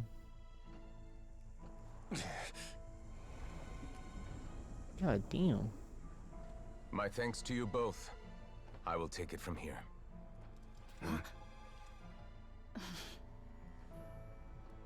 Alright, go. Sure you don't need a hand? Quite sure. Wow. So, what's your secret, huh? Let me guess. Nah, who knows? Maybe it's just your sense of responsibility. You know what? Sounds about right. When he's around him, I kinda like him. What's he about to do? He about to sacrifice himself? Is he gonna pull out the gnosis? Jesus.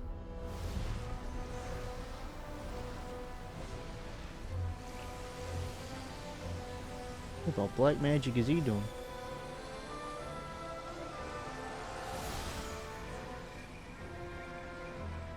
A day may come when the prophecy is fulfilled and the waters burst forth. But it is not this day. This ancient power could easily obliterate an entire race. A tsunami of fury would unleash endless catastrophe.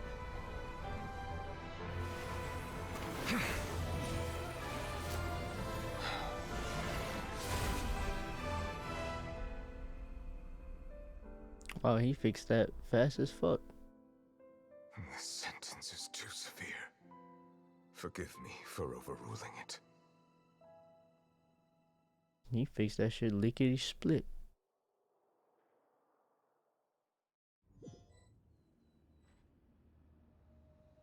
All right. Seems like the problem inside has been suppressed.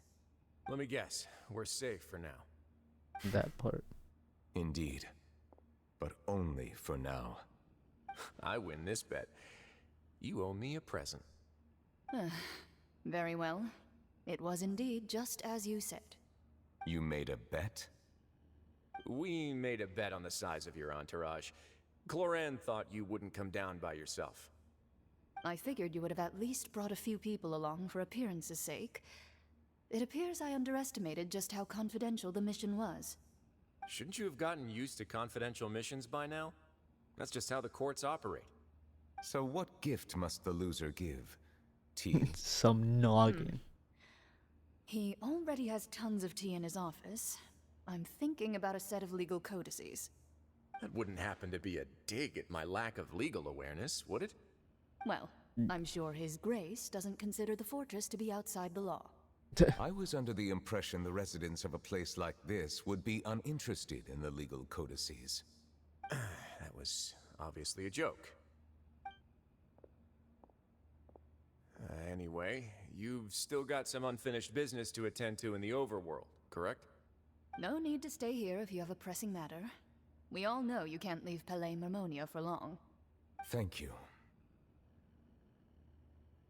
I hope everything went smoothly with the Fatui Harbinger. So that was the rumbling.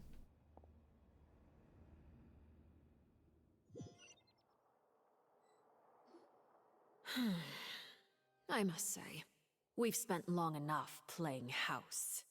Miss Gee. Farina, as the Hydro Archon, I am sure you understand the exact meaning of the phenomenon we just witnessed. Or should I say, that's what I originally thought. But looking at your expression, was I wrong? And you haven't a clue? What are you trying to say? At this point, I don't think there's any more need to speak as diplomatic representatives. Allow me to speak to you now as just a Fontainian. You know the prophecy by heart, and also that every part of it is being proven true. Yet, here you are relaxing, drinking tea, and eating desserts as if it's all nothing more than a few stray bugs in your garden. Do you really think that's acceptable? The prophecy's hanging above our necks like a guillotine. Every faction is looking for a way to either avert the disaster or save their own. Even the orphans of the House of the Hearth have devoted everything to saving their homeland. But you? It beggars belief just how nonchalant and carefree you have been. From the very beginning, you, the god Focalor, you have utterly failed to take action. He's cooking You're his shit. wrong. I've never ignored the prophecy, nor have I just been passing the time in self-indulgence. Retract your accusation and stop doubting the wisdom of the gods with such absurd conjectures. I am not alone in my doubts, you know. All the children of Fontaine may be harboring the exact same thoughts right now. Oh, great Hydro Archon. How are you going to save them? Save us? How are the people you've sworn to protect supposed to survive in a land that will soon disappear beneath the waves? I have my ways, and I've been working on them for all this time. Even if you look down upon me, you have no right to judge me. Fontaine will be saved. Even if I still cannot see the true future right now, as long as I continue on as I am, I will be able to hold my head up high.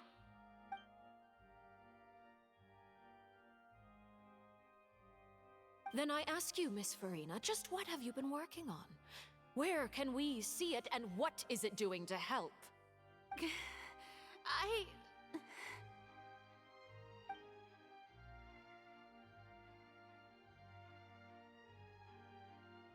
My machinations are just like the prophecy itself. They will only reveal themselves at the fated time. This is a good It waffler. is just that beings like yourselves are unable to perceive them as of yet. I see. As a god, the proof of your labor always lies beyond prying mortal eyes. Allow me to be so bold as to ask another way. Would it be possible for you to tell us the parts of your plan that are not confidential? Such as your emergency response plan for the impending disaster? An emergency response plan? Oh, that look in your eyes. Have you not even prepared one of those? The emergency response plan is also strictly confidential. Then allow me to jog your memory. Miss Farina, what is the purpose of your Oratrice Mécanique d'Analyse Cardinal? And what do you plan to do with the massive amounts of indemnitium that has accumulated over the years? The Oratrice? It's just like it appears to be. So you also have no idea. If I'm not mistaken, someone's using it to prepare for something. But unfortunately, it would seem that someone is not you, Miss Farina. I first caught cooking her wind of shit. this when Linny tried to investigate the Oratrice in the Opera House.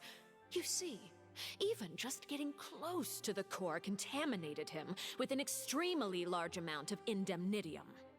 But even if that had nothing to do with you, then what could you possibly be working on, oh great Hydro Archon? Oh, right. I almost forgot. Udex Neuvillette is not at the tea party with us today. Miss Farina, I suppose you must have ordered him away to take care of some troublesome business. Yeah, yes, that's exactly right. Please keep it a secret for me. Of course I will. Although, I must say, Miss Farina, you seem quite insecure without the Udex by your side. Oh, very well. Let's stop that conversation here. There are still a few slices of cake left, so please, help yourselves, everyone.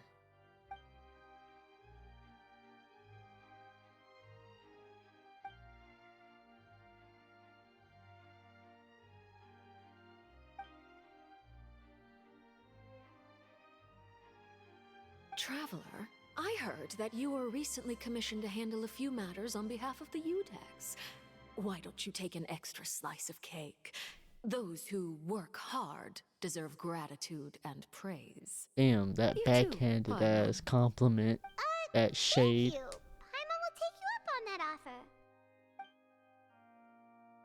She real venomous with the words. Some big ass forks. Paimon's super full. That cake was great. If it's on my tea table, it must be of the highest quality. Yes, and we must thank the knave for bringing these over as well. You're welcome. I'm sure the cake also felt greatly honored to be featured at Miss Farina's table, and I was merely catering to Miss Farina's tastes, seeking a chance to chat over tea. It is getting late. Why don't we call it a day? There are still a few matters that I need to take care of, so I must take my leave now. Very well, we'll end it here. Mind seeing me off, Traveler? We could use the opportunity to discuss Child before I must be on my way. Shit. We can go wherever you want. We can talk about whatever. Feel me? Paimon's coming too. Of course. I'm glad that you were willing to come with me. Of course, Child was just an excuse. I have no interest in your dealings with him. That's what Paimon thought.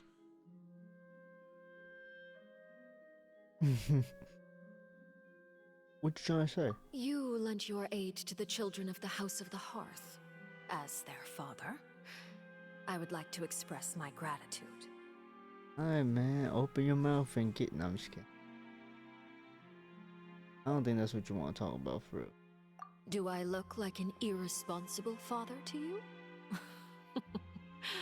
The House of the Hearth is very important to me. You should know that I care deeply about my children. That's all you wanted to say for real? That's all you wanted to talk about? Like, fuck Lenny and Lynette, bro. That's how I feel. That was all. Formal topics should be discussed in formal settings, and informal topics in informal settings. Okay, businesswoman. I know you just returned from the fortress of Meripede. Relax. I have no intention of trying to get anything out of you.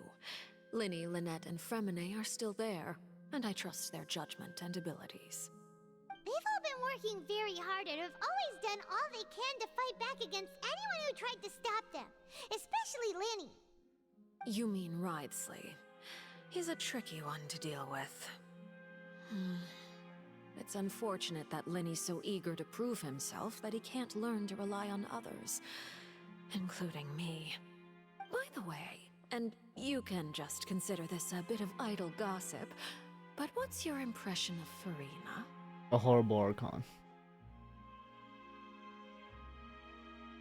You are outside of our disputes, and the freest person in all of Fontaine, able to move around most easily. Allow me to share my perspective with you. And that's everything that happened during the trial. Master Child was declared guilty and immediately transported to the Fortress of Meripede. Didn't he say he was coming here on vacation? Does he not feel an ounce of shame for all the trouble he has caused? Is that Henny on that cart? Forget it. He did give us an opportunity. I will be meeting someone shortly. Do you require help with any preparations? No need. I will take care of it myself. I need to meet with Farina, the Hydro Archon. She is at the heart of Fontaine. But what's fascinating about her is that she often seems more like a celebrity than a working Archon.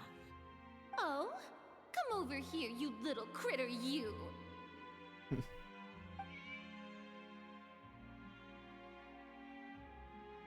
You dare to run from me? Stop right this instant! My goal is just to discover the location of the Gnosis. But I didn't expect the chance to approach Farina to be handed to me on a silver platter. This is so easy, it's actually making me a bit suspicious. Anything left unguarded is usually just bait. But no one will blame someone for taking the bait. After all, from the moment it was attached to the hook, the bait is meant to be sacrificed. It's just as I guessed in the second before I struck. The Hydronosis is not currently held by the Archon. In fact, this Archon doesn't seem like a god at all. And I sense that she's under some kind of curse. Who are you? And what are you trying to do? Please don't kill me! I'm begging you, please! The fear in her pupils is genuine, so perhaps she's not bait after all. Either way, targeting her has lost all meaning. I left the scene with ease. Nobody came looking for me, and nobody could serve as a witness to my near assassination of Focalor. I suspect even Farina dares not mention this incident to anyone. Not long after, my informants confirmed what I had guessed. After returning to her quarters, Farina quietly cried alone. She was so scared that she could not sleep that night, nor could she even bring herself to eat her cake. There's no doubt that there's something wrong with her. I began to entertain the possibility that she is not the true Hydro Archon. Perhaps Iudex Neuvillette is actually the genuine article. I have to find the Gnosis. If the Neuvillette hypothesis is correct, he is probably in possession of it. Alternatively, it might have been hidden in a place that's hard for ordinary people to access. Yes, Father. My dear children, please speak. News from the fortress of Meripede. Master Child has gone missing. On top of that, the contacts and guards we bribed at the fortress have all gone quiet as well. Probably the handiwork of that Wriothesley. I'm afraid so. This is a good opportunity. The value of a Harbinger is much higher than most would imagine. We now have an excuse to exert diplomatic pressure on the Fontaine authorities. Set up a meeting for me. I would like to meet the Hydro Archon and Iudex Neuvillette. Oh, and I have an additional mission for you three. Yes, Father. Tartaglia's disappearance was not a part of my plan, but I can use it to make a breakthrough. With this as my excuse, I can ask for an official audience and continue my investigation of Farina and Iudex Neuvillette. The initiative belongs to the House of the Hearth. My wish to investigate the fortress of Meripede will be a front. Linny and his group will be responsible for the actual intelligence gathering.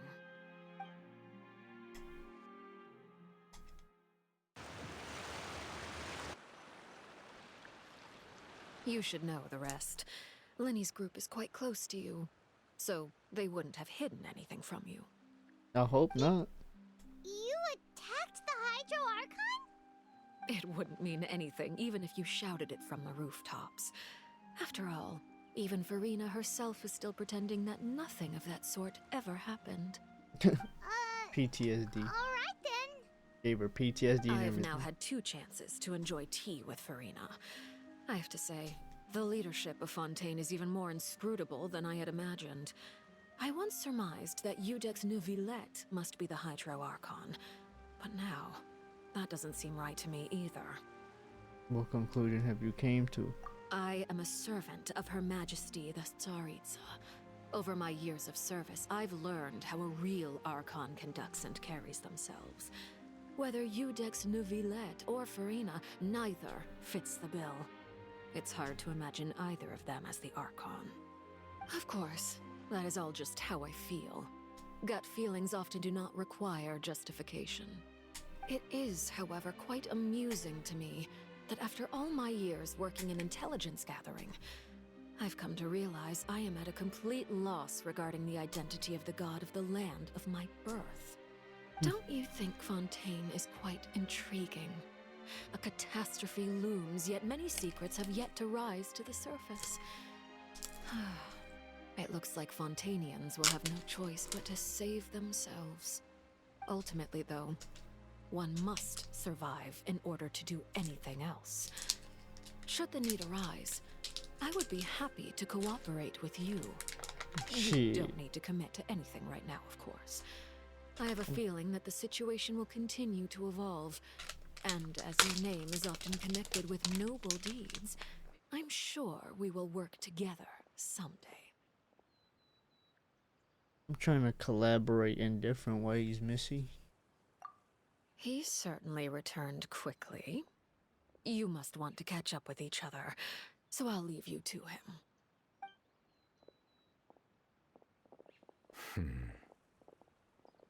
All good? Neuvillette, is it over? For now, yes.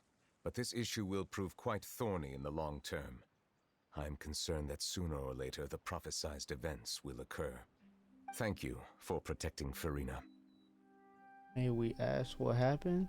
To put it simply, I used my power to force back the Primordial Sea and reseal the sluice gate. Ooh.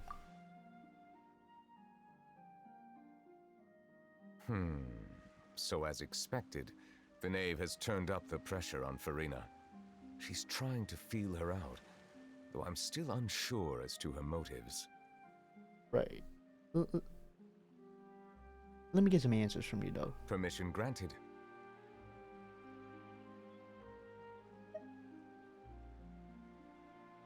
If you could, do what you did down there, like, are you Archon cut? Like, Whoa.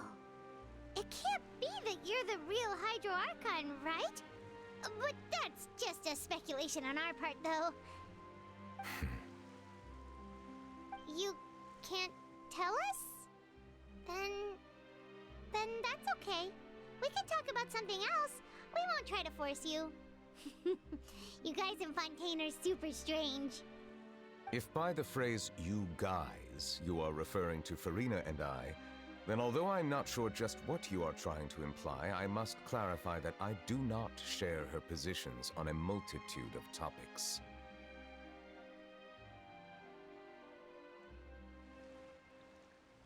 what did you sense in the Fortress of? Did you manage to protect? I believe so. The fortress has a long and complex history. It has seen much grief and suffering. And now, another catastrophe will soon be upon us. I mourn this turn of events. Huh? Why is it raining all of a sudden?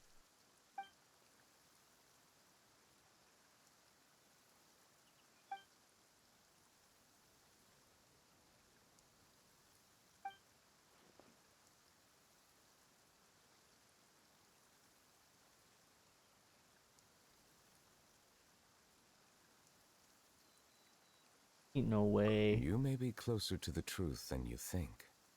Oh? And what are you thinking?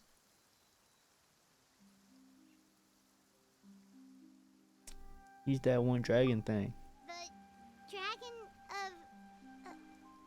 what? Huh?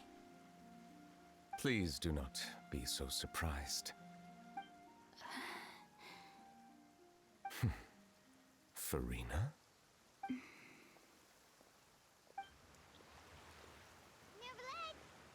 Neuvillette, are you listening? My apologies. We were just guessing randomly. We didn't guess right, did we? You're not actually the dragon sovereign of water, right? Well, if you don't want to confirm or deny... You guessed correctly. I sincerely hope you'll be able to keep this a secret for me. Right, of course. We'll definitely help you keep it a secret. Can we see your dragon form though? Still something Paimon wants to ask you though. Please, go ahead.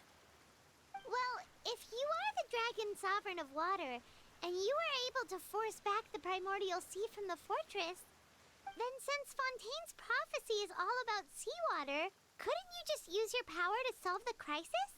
It's not enough. None of the currently living dragon sovereigns in the world, myself included, possess our full dragonhood. They say that when the first usurper arrived on Tivat, they seized a part of the dragon's power. Today, that stolen power is the basis of the Archon's authorities.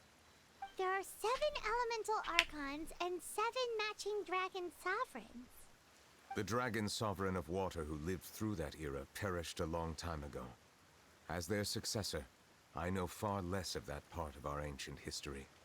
In any case, I believe I will not be able to do much unless the Archon disappears and returns their elemental authority to me.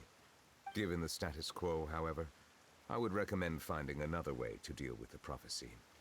Oh, so even you can't solve it. I still have some urgent matters to attend to at my office.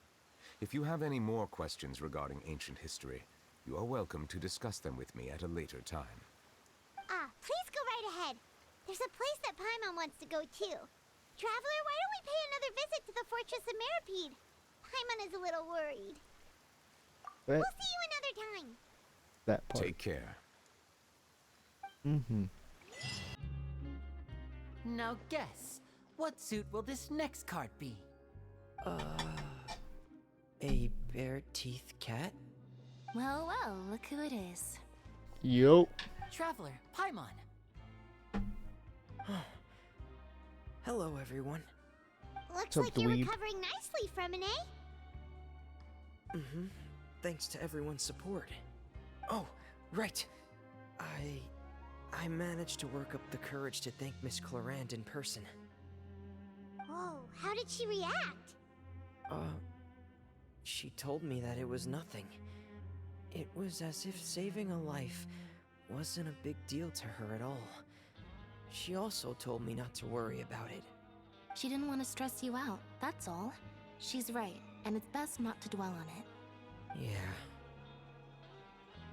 Okay, but check this out. We went back to the Opera House and we met the knave. You met Father? Did she say anything to you? She said a few things that were, a bit hard to understand. And also that she's looking forward to working with us in the future. Which is a little surprising, I ain't gonna lie, but you know. Work I'm trying to get done with her ain't really something y'all can help me with. Her attitude towards you is even better than what we'd imagined. That's fantastic. You should believe her.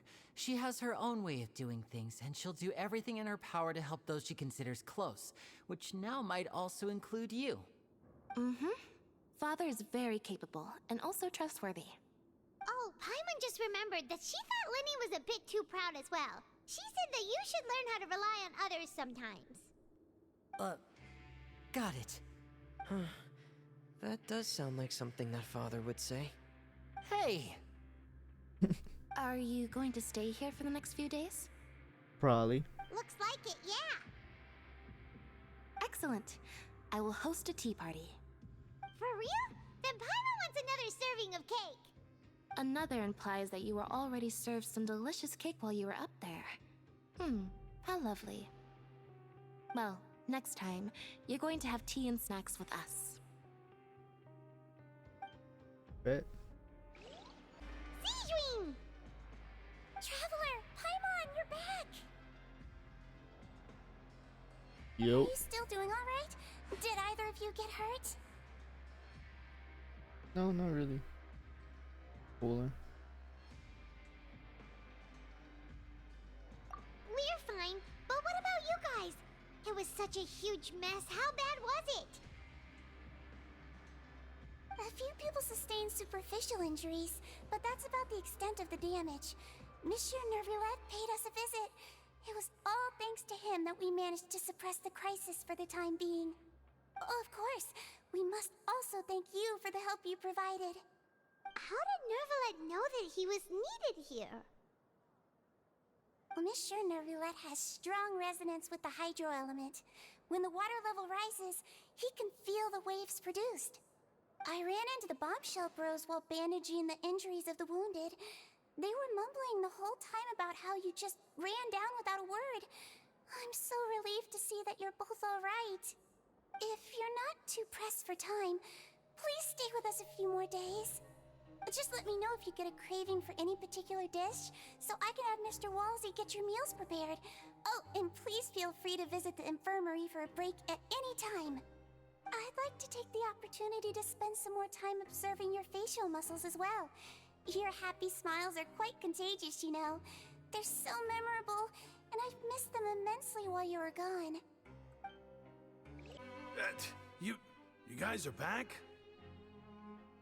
Crystal! Macaroon! You guys didn't get caught and thrown back down here, right? Huh? No, not at all. And here I thought you'd managed to escape from jail during all the commotion. I'd held you up as legendary jailbreakers, but now you're telling me you just never left? We're sorry, but we just had some business to take care of. All right. There's no need to get caught up in the details. We're just relieved to see you. He was super worried about you, you know. Hey, it wasn't just me. Weren't you super worried as well? Something like that, yeah. I was also transferred to work in the kitchen a few days ago. I can still hear Quisto mumbling to the carrots. Are those two all right? Do you think they made it out alive? Whenever he'd say that, I'd tell him I'm sure they're fine. Wherever they are, they're kicking back with drinks in hand, enjoying the lovely scenery. Hey, I want to. There's nothing wrong with worrying about your prison pals, is there? I mean, considering how they always love listening to all my gossip. These two. They sure are a lot warmer and friendlier than when Paimon first met them. Right.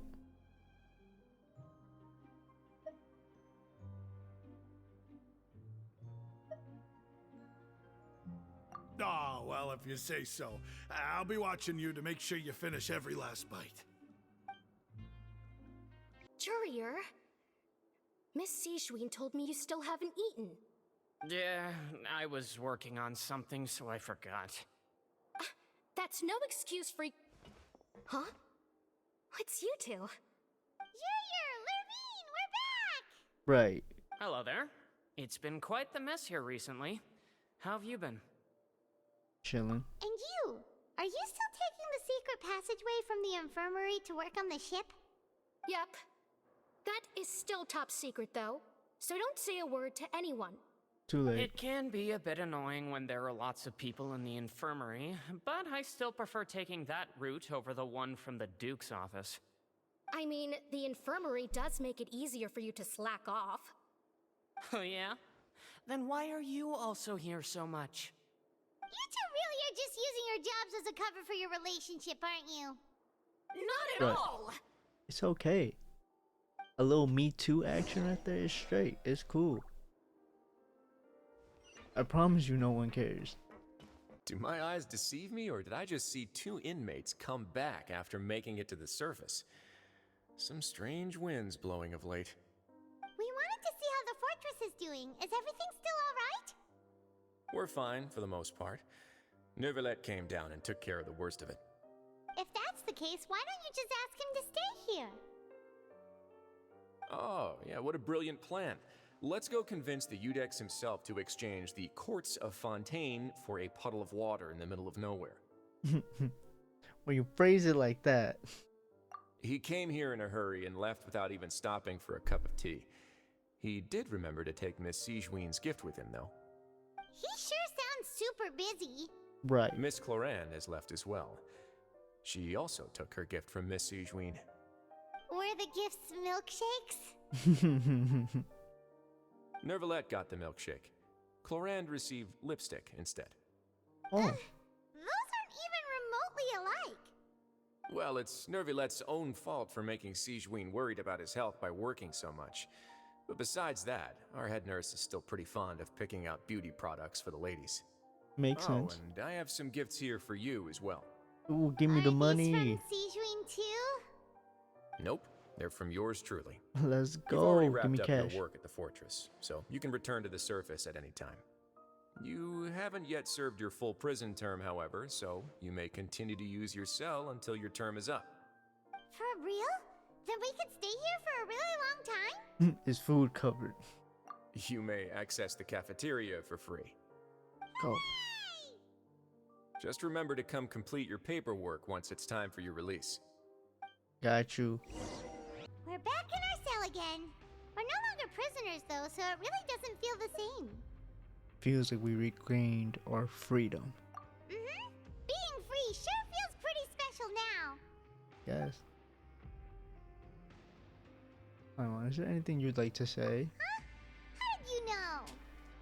Because you usually just fall asleep immediately. Hey, that's not true! Alright. Okay, Paimon just wanted to say that we really are an amazing duo after all. Appreciate you, gang. We've now gone to so many places together and become friends with so many people. We've never stopped traveling or stopped meeting new friends. There are so many bad things in the world, and we're just two people, but we've still been solving problems no matter where we go. Isn't that pretty cool? The coolest. You're counting Paimon today? Aren't you the only adventurer here? Being a guide counts. Then let's ask Catherine to give Paimon an adventurer handbook as well. Paimon will also be an adventurer from today forward. Just the thoughts making Paimon giddy. Paimon's gonna crash, so you sleep soon too. The last time we fell asleep here, we woke up to a whole mess outside our cell. The primordial seawater nearly rose up. That was so scary. Nearly, it did rise We should up. be safe now, right? We'll be fine. All right then. Good night to you, traveler. Sleep well.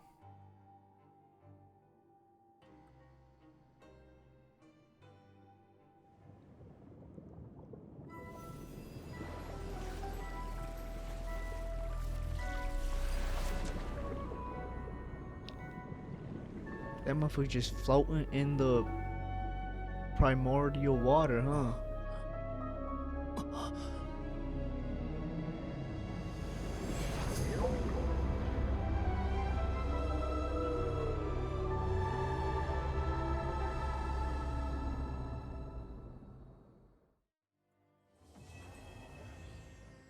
What? They ended it off on a cliffhanger. These bastards.